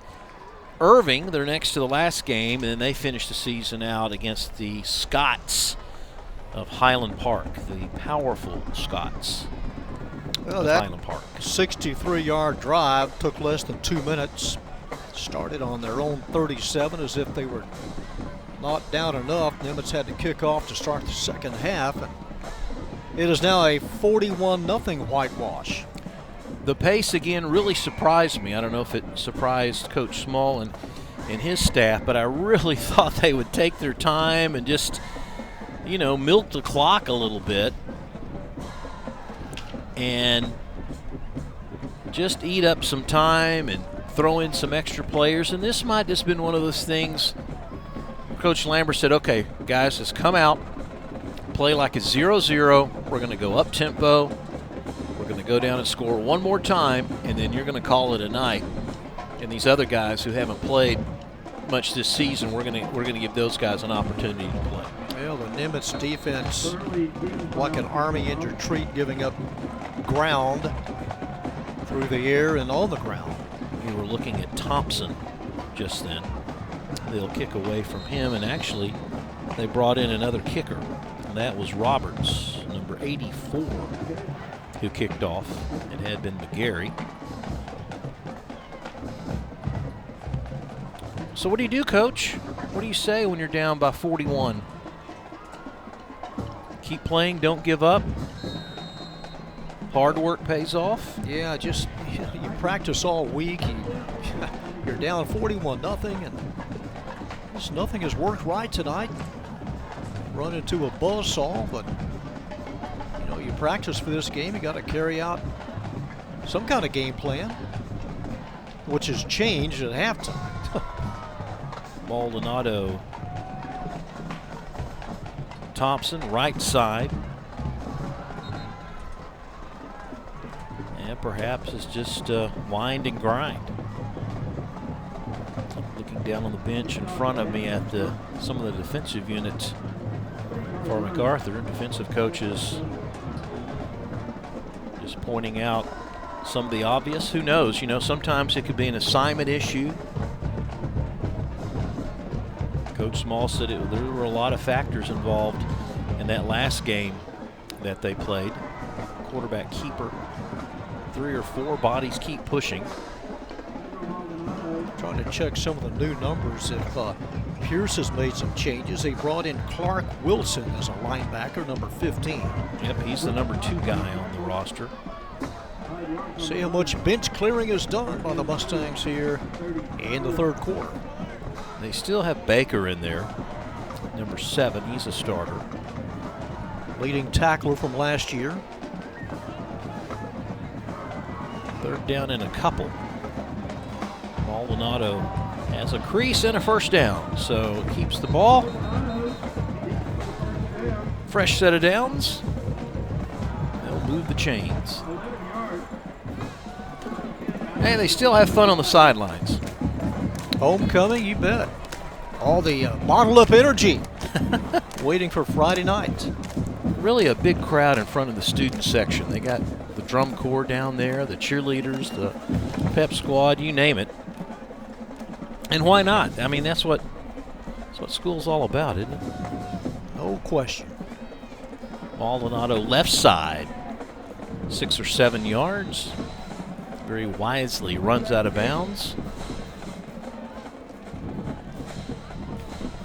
Some of the defensive linemen not there, but they still have Agamadu and Stotts on that far side.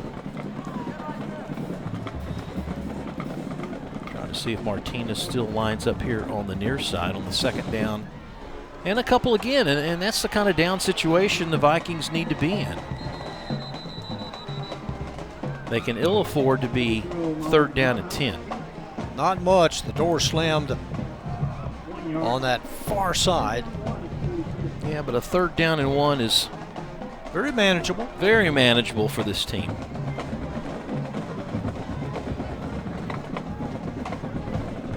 I would say, 2 down territory when you're down by this much. Hey, if they get to the 30, that's in the red zone. I mean, the way it's gone tonight. Yeah.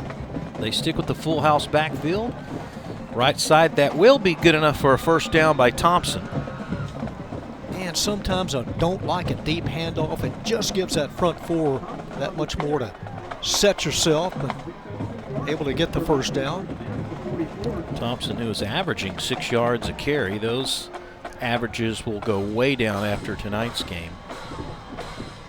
Pretty much by and large, I'm looking at the numbers in the secondary and the line. And it's pretty much still the starters for Pearce. Yeah, Navin's still in there, Grimsley in the secondary. Yeah, maybe they're going to wait for the fourth quarter. Motion Hernandez going to throw the screen. Boy, they barely picked that up off the shoe tops. Thompson barrels over a guy, and we've got a penalty flag thrown in the middle of the field. Might be a blindside block against Nimitz. Coming up a little gimp is Randy Hernandez, number 35, and this will come back. 66 of the offense. And I think he's 10 not yards going to from get the spot up. of the foul. Remains first down. Going to have an injury timeout here with 6:48 left in the third. We haven't seen a lot of those tonight, thank goodness. You know, those first few weeks, you get a lot of cramps. He's up. Young man's resilient. So I'm at the Mesquite Horn North Forney game, and Mesquite Horn is in command. They're up by 4 touchdowns. The quarter is almost over. So they go ahead and bring the second team in. And the second team quarterback fumbles, and Forney picks it up and scores. And that's the end of the backups. That's where it ended, huh? That's where it ended. One play, done. The play was just messed up from the get-go. Here comes Thompson again. Thompson lowering the shoulder. Nice, tough run. That's the kind of effort you like to see from your team. Down as much as you are in the ball game and running downhill like you're tight. Hard run by the senior over the right side, able to evade Isaac Martinez, number 90. Hey, give credit to the right side of the line. Barron, Torres. Those guys opening some holes offensively, doing the same thing on the left side. The pulling guard and tackle. Oh, he's got some room. Thompson at the 5. They're going to say went out of bounds inside the 5. Oh, we got a flag too. That's a 29-yard run, but the penalty marker dropped back at the 35. Well, according to the hand signals by Hernandez, he goes, it's a face mask. Personal foul. Face mask. Defense number 14. Half the distance.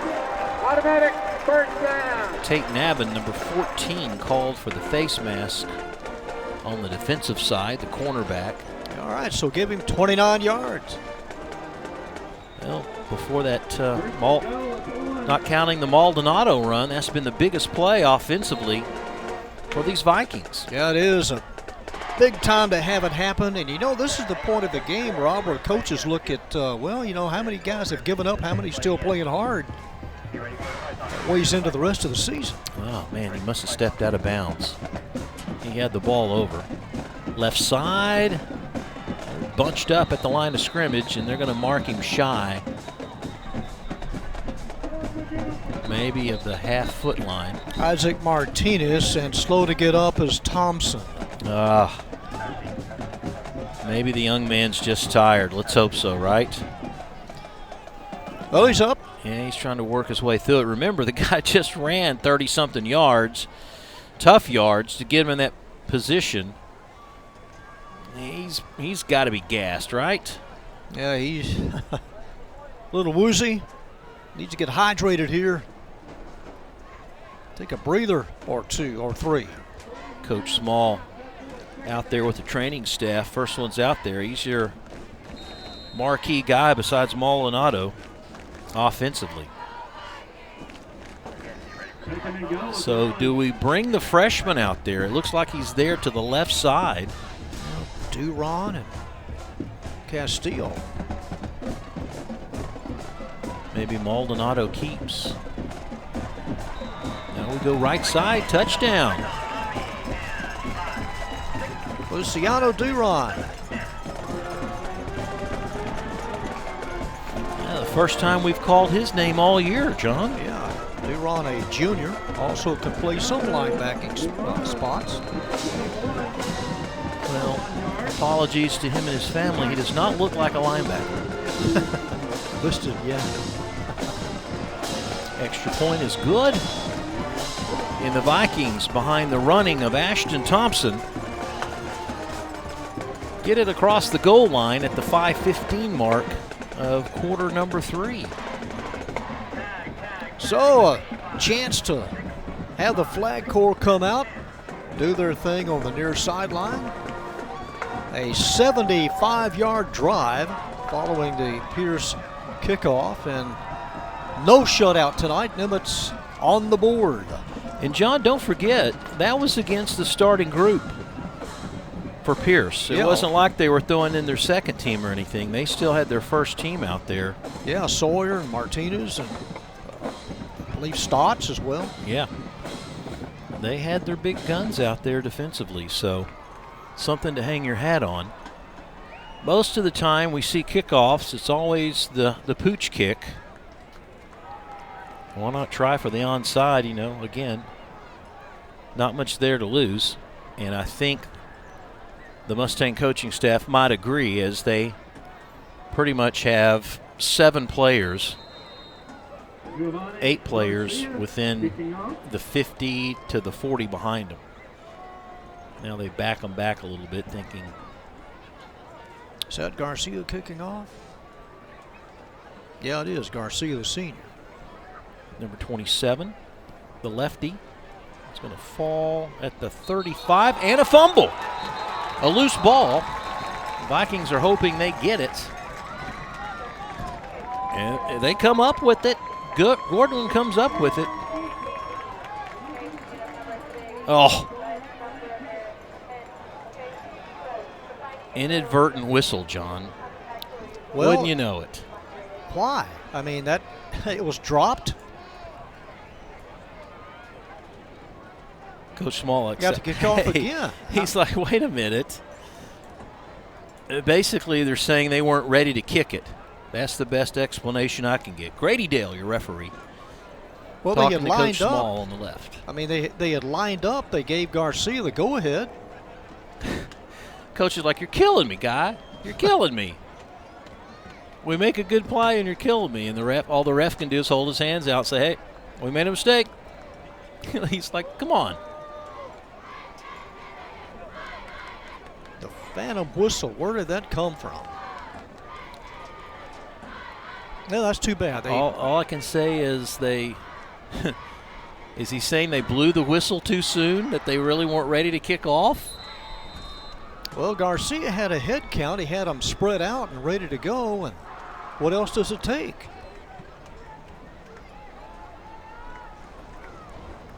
That was a perfect kick because it was in between the front line and the back row that are at the 30. So let's try it again. This time we're coming the other way.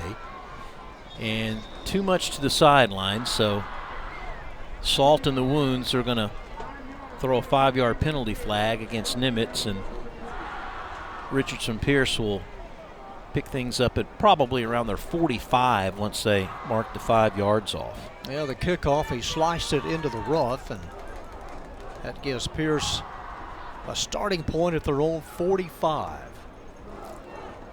And the way it's gone tonight, that's in the red zone for Pearce. Isn't it, though?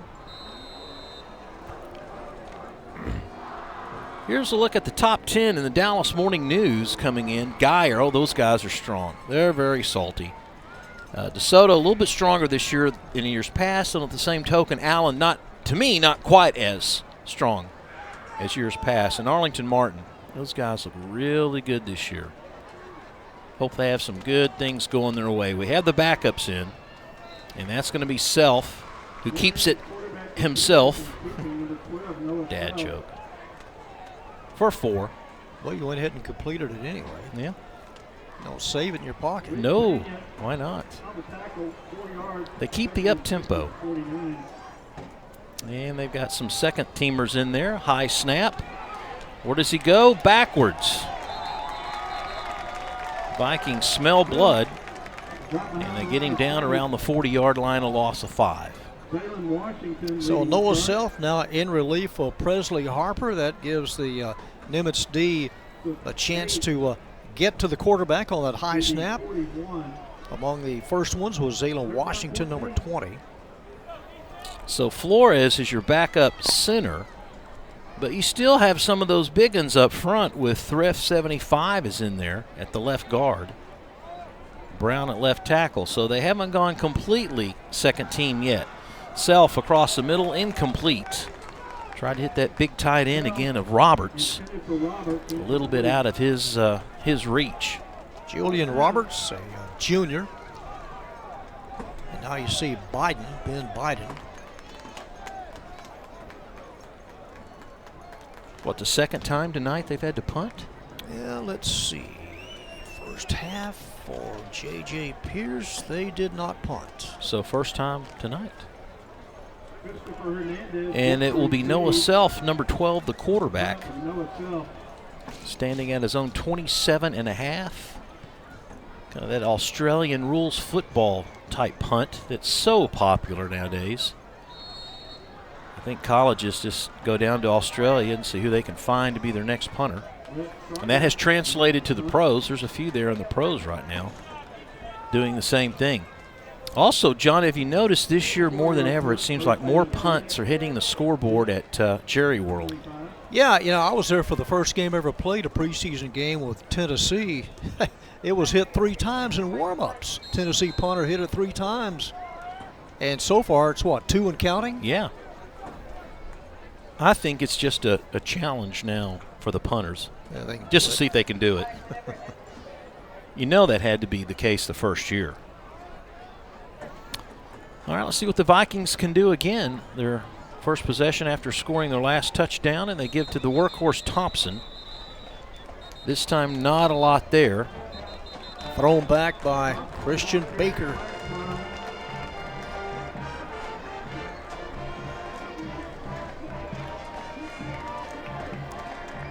Sounds like they're going to tag Baker, the linebacker, number 7, with the personal foul. That'll move it 15 yards. You think that's a makeup call, John? Well, they for that fumbled kickoff? Called it pretty quick. They did. Coach is going, okay, you need to call one more of those to get it close to being even. That first team is still in there. Williams, the two-way player, one of the strong safeties. He's up top. They run the option. Thompson in the open. Close to another first down. Just a perfect pitch. Thompson ready for it. Runs over the defender who was slow to get up. That's Baker. Christian Baker. He's up. We've seen him run this a couple of times and quite effective. I like it. He had a guy underneath as well. That was Tate Navin, number 14. Baker gets about to 1 hash mark, and they made him stop. Probably look at him real quick just to make sure he seems okay. Well, he's been in on a lot of stops, hasn't he? He has. He's got a baker's dozen. John's turn. Numbers these days, we talked about, you know, the single-digit defensive lineman. Then they've got a linebacker that's 81, Sawyer. Numbers mean nothing. Sure don't in baseball anymore. Maldonado, he's got plenty of time to throw. He's got a man right down the seam. That's complete to Hernandez. Key there, John. Maldonado had time to throw. He did, and Hernandez getting behind the linebackers. Had to turn around for it. Able to make a nice catch. First time they're able to go right down the middle, right down the zone. He had the linebacker Hernandez burned. Hernandez burned Hernandez. Very quick. Maldonado keeps. Baker, who's back into the lineup, immediately makes his presence felt with a nice tackle around the ankles. That could have been for a first down or even more, because he didn't have much help in the secondary if Maldonado had have broken that tackle. So Willoughby Thompson's turn again. Lined up strong to the right side.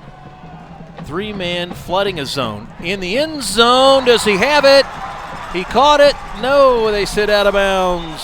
Not Christopher Hernandez working the sideline, trying to do the tightrope. Nice pitch and catch, but they just said you ran out of real estate. That was so close. All you need is 1 foot. Watch again. Caught it. Oh, that left foot. If he could have kept that back, I think the right foot was in. If that would have touched first. Loose ball fumble, I believe they turned it over. Yeah, they did. At the 15-yard line. This came right out of Maldonado's pocket. It just went right into the hands. Was it Agamadu, number 9, who's down on the pile? John Torres trying to save it, trying to pull it away. And the one ends up with it is Martinez, Isaac Martinez, number 90. Martinez recovers the fumble. Well, you just kind of want to use that Southern saying, bless your heart. Well, they went 60 yards on the drive, and it ends in a turnover.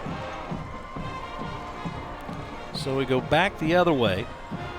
Casa Grande, not much there as Noah Self is back in at quarterback again, the backup. I see Jake Lehman, number 34, is a wideout. Number 27 on the carry. 8 of 3. Second and 7 at the 18. They give them 3. Under 2 minutes, third quarter. Casa Grande now on the left side of the quarterback. Low snap. He had problems the last series. Finds a wide open receiver at the 25-yard line. That is Benjamin Hobart, number 2. I'm seeing all sorts of names we didn't have on the depth chart. Yeah, I'm trying to pick some of them up here. Wide receiver. Burig, number 26, is on the near side. It looks like maybe Gessen is now in a quarterback, number 11. Yeah, he was the guy last year. Had 9 touchdown passes. And he might have lost the handle on it. Gets it back barely. John Gessig, he's thrown 8 passes this year, the senior. Third string quarterback. Last year had 710 yards of passing and 9 touchdowns. Oh, they thought they had it. Yeah, I don't know what happened. Oh, it just squirted right out of the hands of number 17, Pena. Overran it. Yeah. Jake Lehman, I believe, number 34 is also in there. Second down, 17. Let's see if they can get another low snap. Guessing had to go low to pick it up. Flush from the pocket. He's not going to get too much room. Maybe the original line of scrimmage to make it third down and 10 yards. Washington in on the tackle, number 20. And that is going to be the end of the quarter. So we finished 3, headed for 4. 41-7 our score. Back with the final quarter in a moment.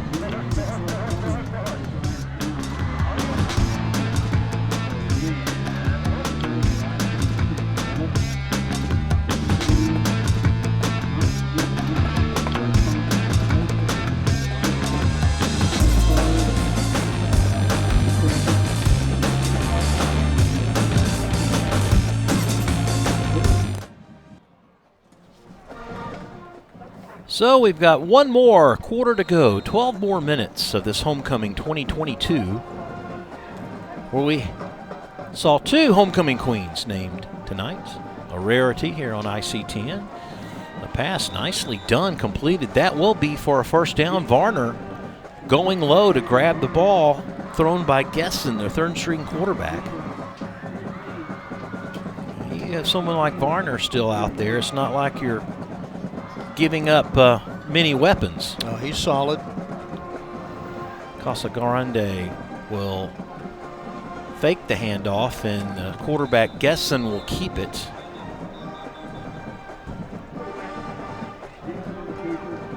Maybe a yard or 2. 2 weeks, we're back here for the Nimitz Irving Tiger matchup. Then it's Irving and Mack on the 14th, and on the 21st, it'll be homecoming as Mack entertains the Scots from Highland Park. You know, when that schedule first came out that we were going to do that, it's like, oh. But based on the way MacArthur's been playing lately, it might not be that bad after all. Hope not. No. And that's not a dig toward the Cardinals whatsoever, but their offense has been so explosive. I want to see that speed out there on the field again. See how they turn those 5-yard passes into 80-yard touchdowns. That last pass incomplete. Will they keep it on the ground, or will they try to get the first down via the air? Vikings fake the blitz. Linebackers pull back. Well, it's a nice problem to have when you're leading 41-7. Salamanca now in at one of the cornerbacks. That ball is tipped and completed.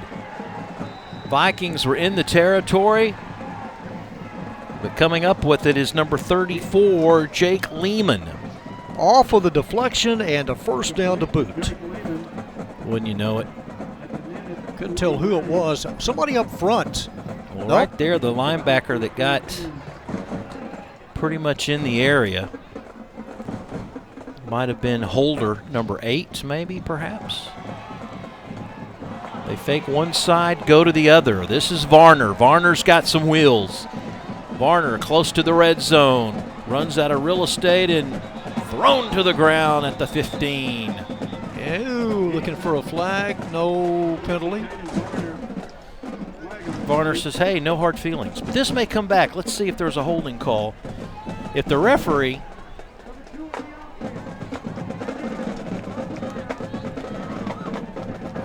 If the referee doesn't move, John, you know it's coming back. Well, he didn't, and it is coming back. What a nice catch, though. Mm-hmm. Varner came back, got to it, and the chase was on, trying to split the defenders, and he did. They called Benjamin Hobart, number 2, for the hold away from the play. It's just that wide receiver screen, and they get the right side out. Well, you give don't Varner an escort. You don't let the receiver, you come to the receiver, don't let him come to you, as you give up a lot of extra yards. Casa Grande right up the middle.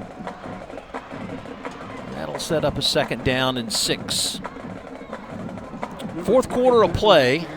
Vikings showing a little spark offensively here in the second half.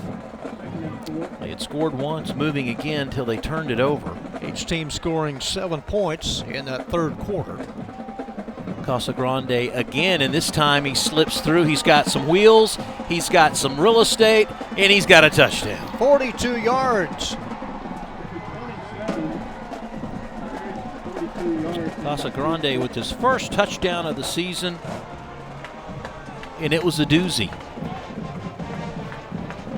He really gives you a different set of gears when he comes out there compared to his teammates. Maybe not as big, runs quick.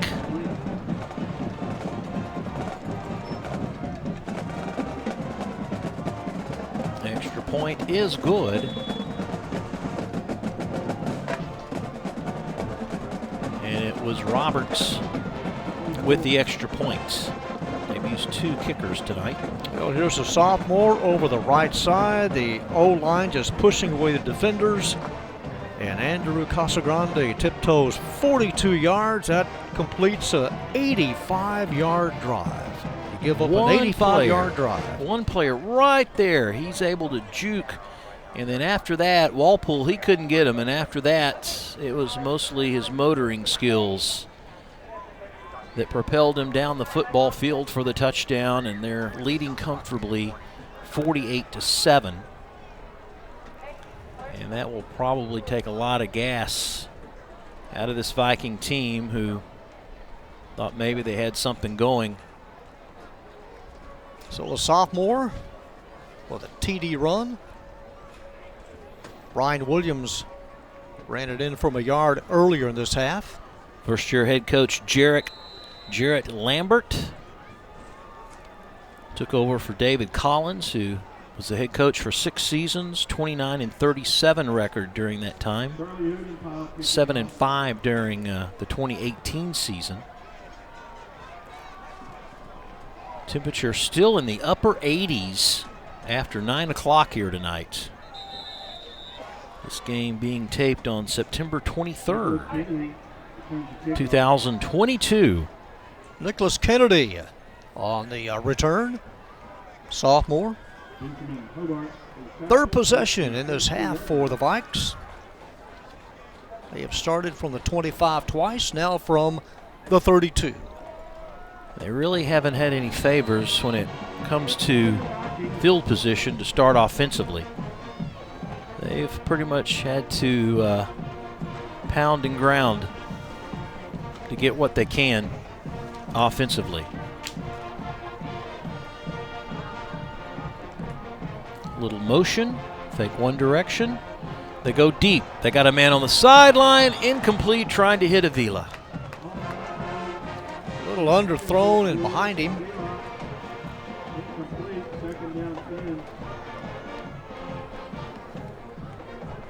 Avila right there, trying to make the adjustment, but a little behind him. Providing the coverage was Leatherwood, the junior, trying to go deep on first down. Leatherwood listed at game time as the backup to Navin, but Leatherwood has played the majority of this ball game at that corner spot. Thompson for a couple. Vikings have used a sundry, if you will, of offensive formations. They've gone full house. They've split them out like they normally do. That's pretty much their bread and butter offensive lineup, where they just have a single setback, and they'll either split two receivers top and bottom, or they might run Castillo in tight. Penalty flag. Did he start towards the line of scrimmage? That was Hernandez in motion. 5 of the offense, 5-yard penalty. Yeah, it's going to be one of the offensive linemen moving before the snap. Well, we've seen everything but the wishbone. Bring it. One back set, two back set, Bring got a it. wing back. We haven't seen the good old-fashioned eye with the slot on either side. We've seen counter plays, but yeah, you're right. There's another formation that's kind of gone by the wayside. We ran that in high school back in the 70s. One tight end, a slot back, an I formation with two wide receivers. Well, that's pretty as basic as you can get, isn't it?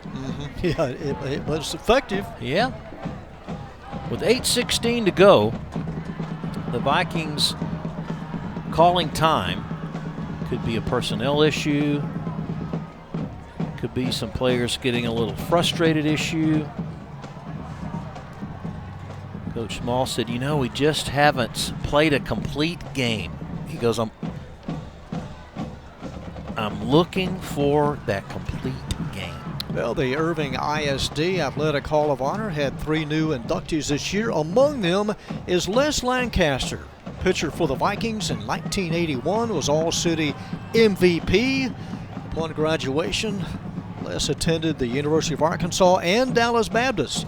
Drafted by the Yankees in 1981 and by your Texas Rangers in 1983, then signed with the Cubs in 1985. In fact, Les Lancaster still holds the Chicago Cubs pitching record for most scoreless innings as a reliever at 30 2/3, earned in 1989, played in the Bigs for 7 years.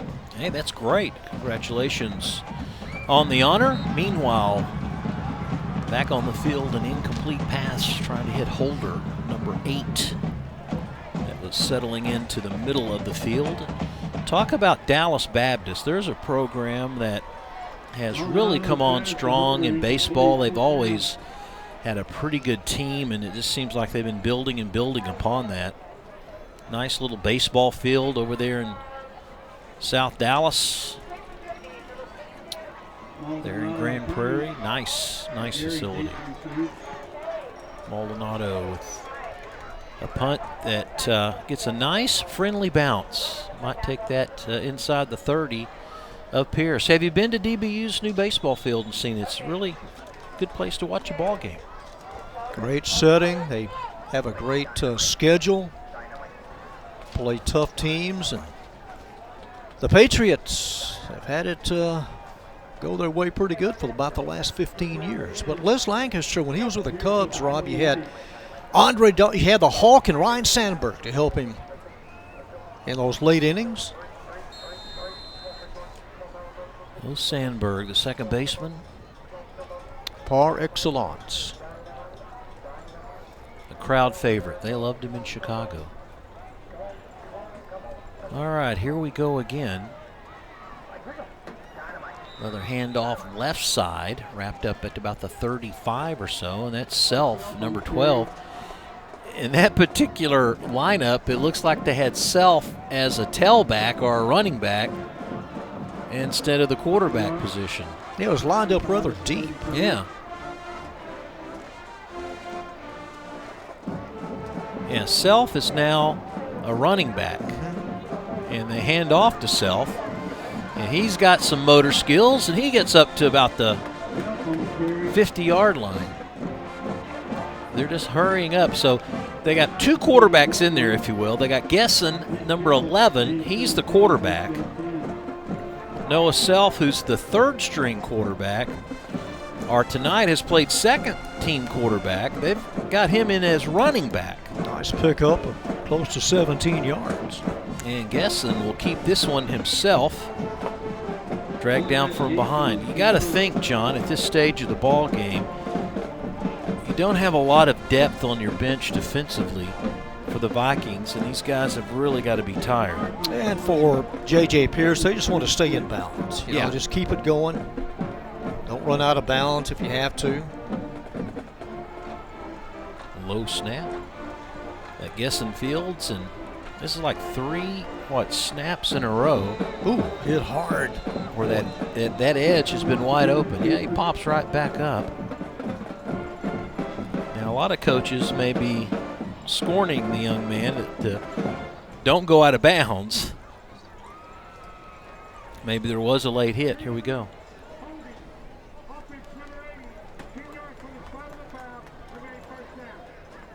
You know, they wait till the play is long over, then they call the holding penalty, and got to go all the way back. First down, 14 from the 40. Sounded like he's called that against Hunter McGowan. So the clock begins to wind up again. And this time, not a lot of movement for Self as he runs between the tackles. Tackled by Walpool, number 44. Also some help from Simmons, number 58. Loki's still in there. Flores is still in the O-line. Yeah, they haven't made a lot of moves on the offensive line at all. You know, from the flip side of this, the coach might be saying, you know, this is a chance just to keep playing and to fine-tune your game even more and more. Gesson finds his man on the far sideline to the 23. That was so easy for 14 yards. Yeah, Parker Berry, number 80, with his first catch. Hey, he's a Mustang. His last name is Berry. An All-American. He was indeed. We've got a timeout on the far side. This is the weekend for the Iron Skillet. Speaking of SMU, they take on TCU. Sonny Dykes, a return to his old team. You just want to see just how good the Ponies are this year. I thought they looked pretty salty. Then was it Cincinnati that beat them pretty good? And I'm like, okay, well, maybe they're not as good as I thought they were, but. Well, if it plays out, it's a good test for both teams. Oh, yeah. Slow to get up. 7-6A standings. Highland Park, Jesuit, Berkner, MacArthur, who's now 2-0. All perfect so far in 2 games in district. And you got the Eagles, the Tigers, Lake Highlands, and tonight's game, Nimitz and Pearce. They'll flip-flop. Pearce will move up a notch, and Nimitz will still be looking for that first win. Masuku, 26, being escorted to the sidelines. Senior defensive back. Holding his arm a little bit. Sometimes that's your shoulder. Or he just might have hurt his hand. Amazing how many sideline tackles ends up in some sort of injury. Self just goes right up the middle. Keeps it between the hash marks. Maybe Pearce will slow it down somewhat. Was it the Cowboy game or a Monday night game that the parabolic dish? Oh, yeah. Got wiped out? Got wiped pretty good. He did. And he wasn't a young man either. Quarterback keeps to 13 for Gesson. You know, it's an awkward moment for the player. They're like, you know, you look, you kind of extend a hand out, I'm sorry, you know, and then you move on. But he took a breather, the guy that got hit. That was a full collision. He had a gash across his bridge of his face after that. But he's a union man. He was back in there. No, he could get a month off with pay. Self keeps it for a first down. First and goal at 10.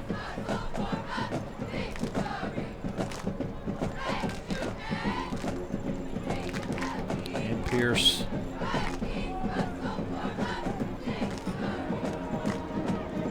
after losing 4 straight. Best productive output offensively. Ball is loose, bouncing around. And they go ahead and give it to the Vikings. That is the first turnover. Picked up by number 11, Contreras.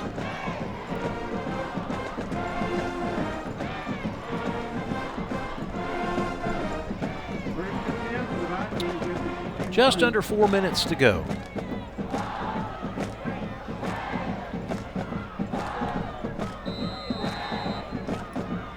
So those low snaps, I've got them tonight. Right there, he just kind of kept the ball alive, and then he comes back and gets it. That's a nice play by Contreras. Man, that was helmet to helmet, shoulder pad to shoulder pad. That's when it gets a little dangerous.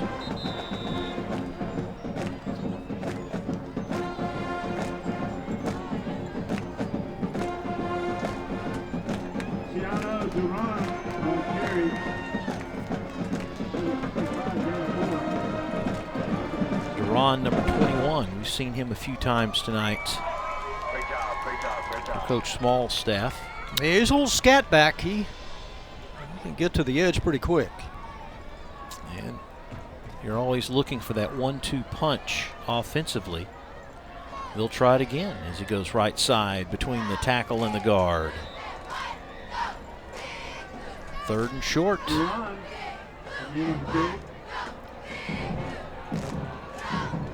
Some of the fans have made their way to the exits. A very, very good crowd tonight for the Nimitz Vikings.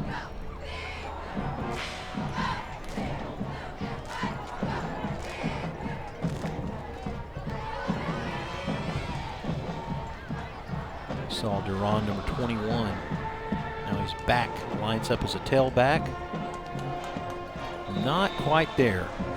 And they gave him a liberal spot. They're going to give him the first down.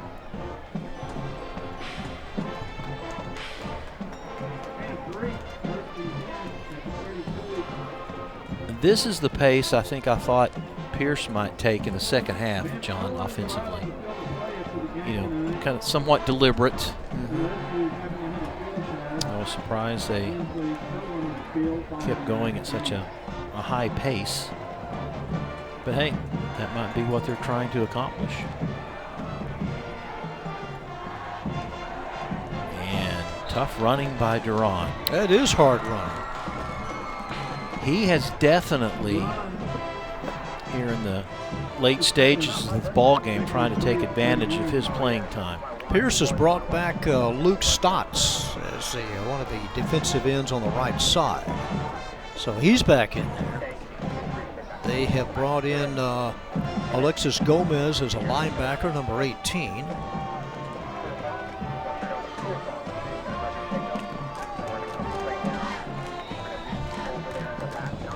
Drawn good enough for the first down. They'll move the sticks. I do see some different names and numbers out there. Connor French, a junior defensive lineman. For Nimitz on the O-line, Reynaldo Rodriguez, number 67, a junior. looks at the armband, get their assignments. No big harvest moon tonight, John. No, it's rather clear. Just a dark sky to the east. North, south, and west also. Nice recovery. Very good. To midfield. Gain of 8, 2nd and 2. Could be the last play of the ball game. A disappointing end for Nimitz High School. They will fall to 0-3 in district. Remember, this is a district that only had 2 pre-district games because of 9 teams in the district. They go in the flats. Looks like Hernandez. 42, another first down, and that should do it. So they let the clock roll. They end the ball game. The officials head for the exits, and the teams line up to shake hands. A disappointing night for Coach Small and his troops, trying to find the win column tonight on homecoming. But the Pearce Mustangs would have nothing to do about that. They came out on fire, and they never let the foot off the accelerator until the very end. So stick around as the players congratulate each other. We'll get our stats together in the highlights and wrap things up when we come back.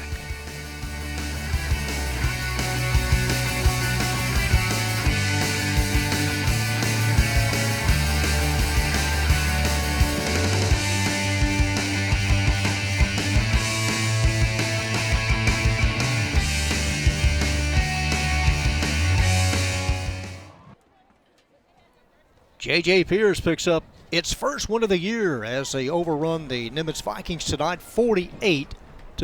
They go to 1-4 overall, 1-2 in district play. The Vikings fall to 0-5 on the season, 0-3 in District 7 6A. Well, Nimitz got on the board first. Their first score set up by this nice Ashton Thompson run. Takes it inside the 5-yard line, able to run away from a couple of defenders. Ashton Thompson, the senior, setting up the Luciano Duran 1-yard run. That came with 5:15 left in the third quarter, completing a 75-yard drive. But then Pearce, on its third possession, they get a 42-yard run from Andrew Casagrande, his first touchdown of the year, an 85-yard drive. And Pearce's last touchdown of the night. They win at 48-7. And the numbers about as lopsided as the score tonight, as the Pearce Mustangs pile up 23 first downs, 151 yards up top, 301 on the ground, 452 to Irving Nimitz's 258. Vikings turned it over 3 times, 1 TO by J.J. Pearce, 50 total yards in penalties. Nimitz only able to put together 60 yards of passing tonight, close to 200 on the ground. Nimitz again 0-5 and 0-3 in district play, and Rob Willman, they got a lot of work left to do, but 5 games left. Plenty of time to try to get things back on track. Complete game, that's all Coach Small would like to see, and right now he's got his work cut out for him. The offense needs to get in gear and try to find something that works. Next week, they're off to Lake Highlands. And then in 2 weeks, they'll be right back here against Irving High. Always a fun game to do. We'll be here for that one. But for tonight, it's all been Richardson Pearce, 48-7 winners over the Nimitz Vikings in homecoming 2022. Well, that'll put the wraps on tonight's Game of the Week for ICTN. For John Nelson, I'm Rob Willman. Thanks for joining us, everyone. We'll see you next time on the Game of the Week.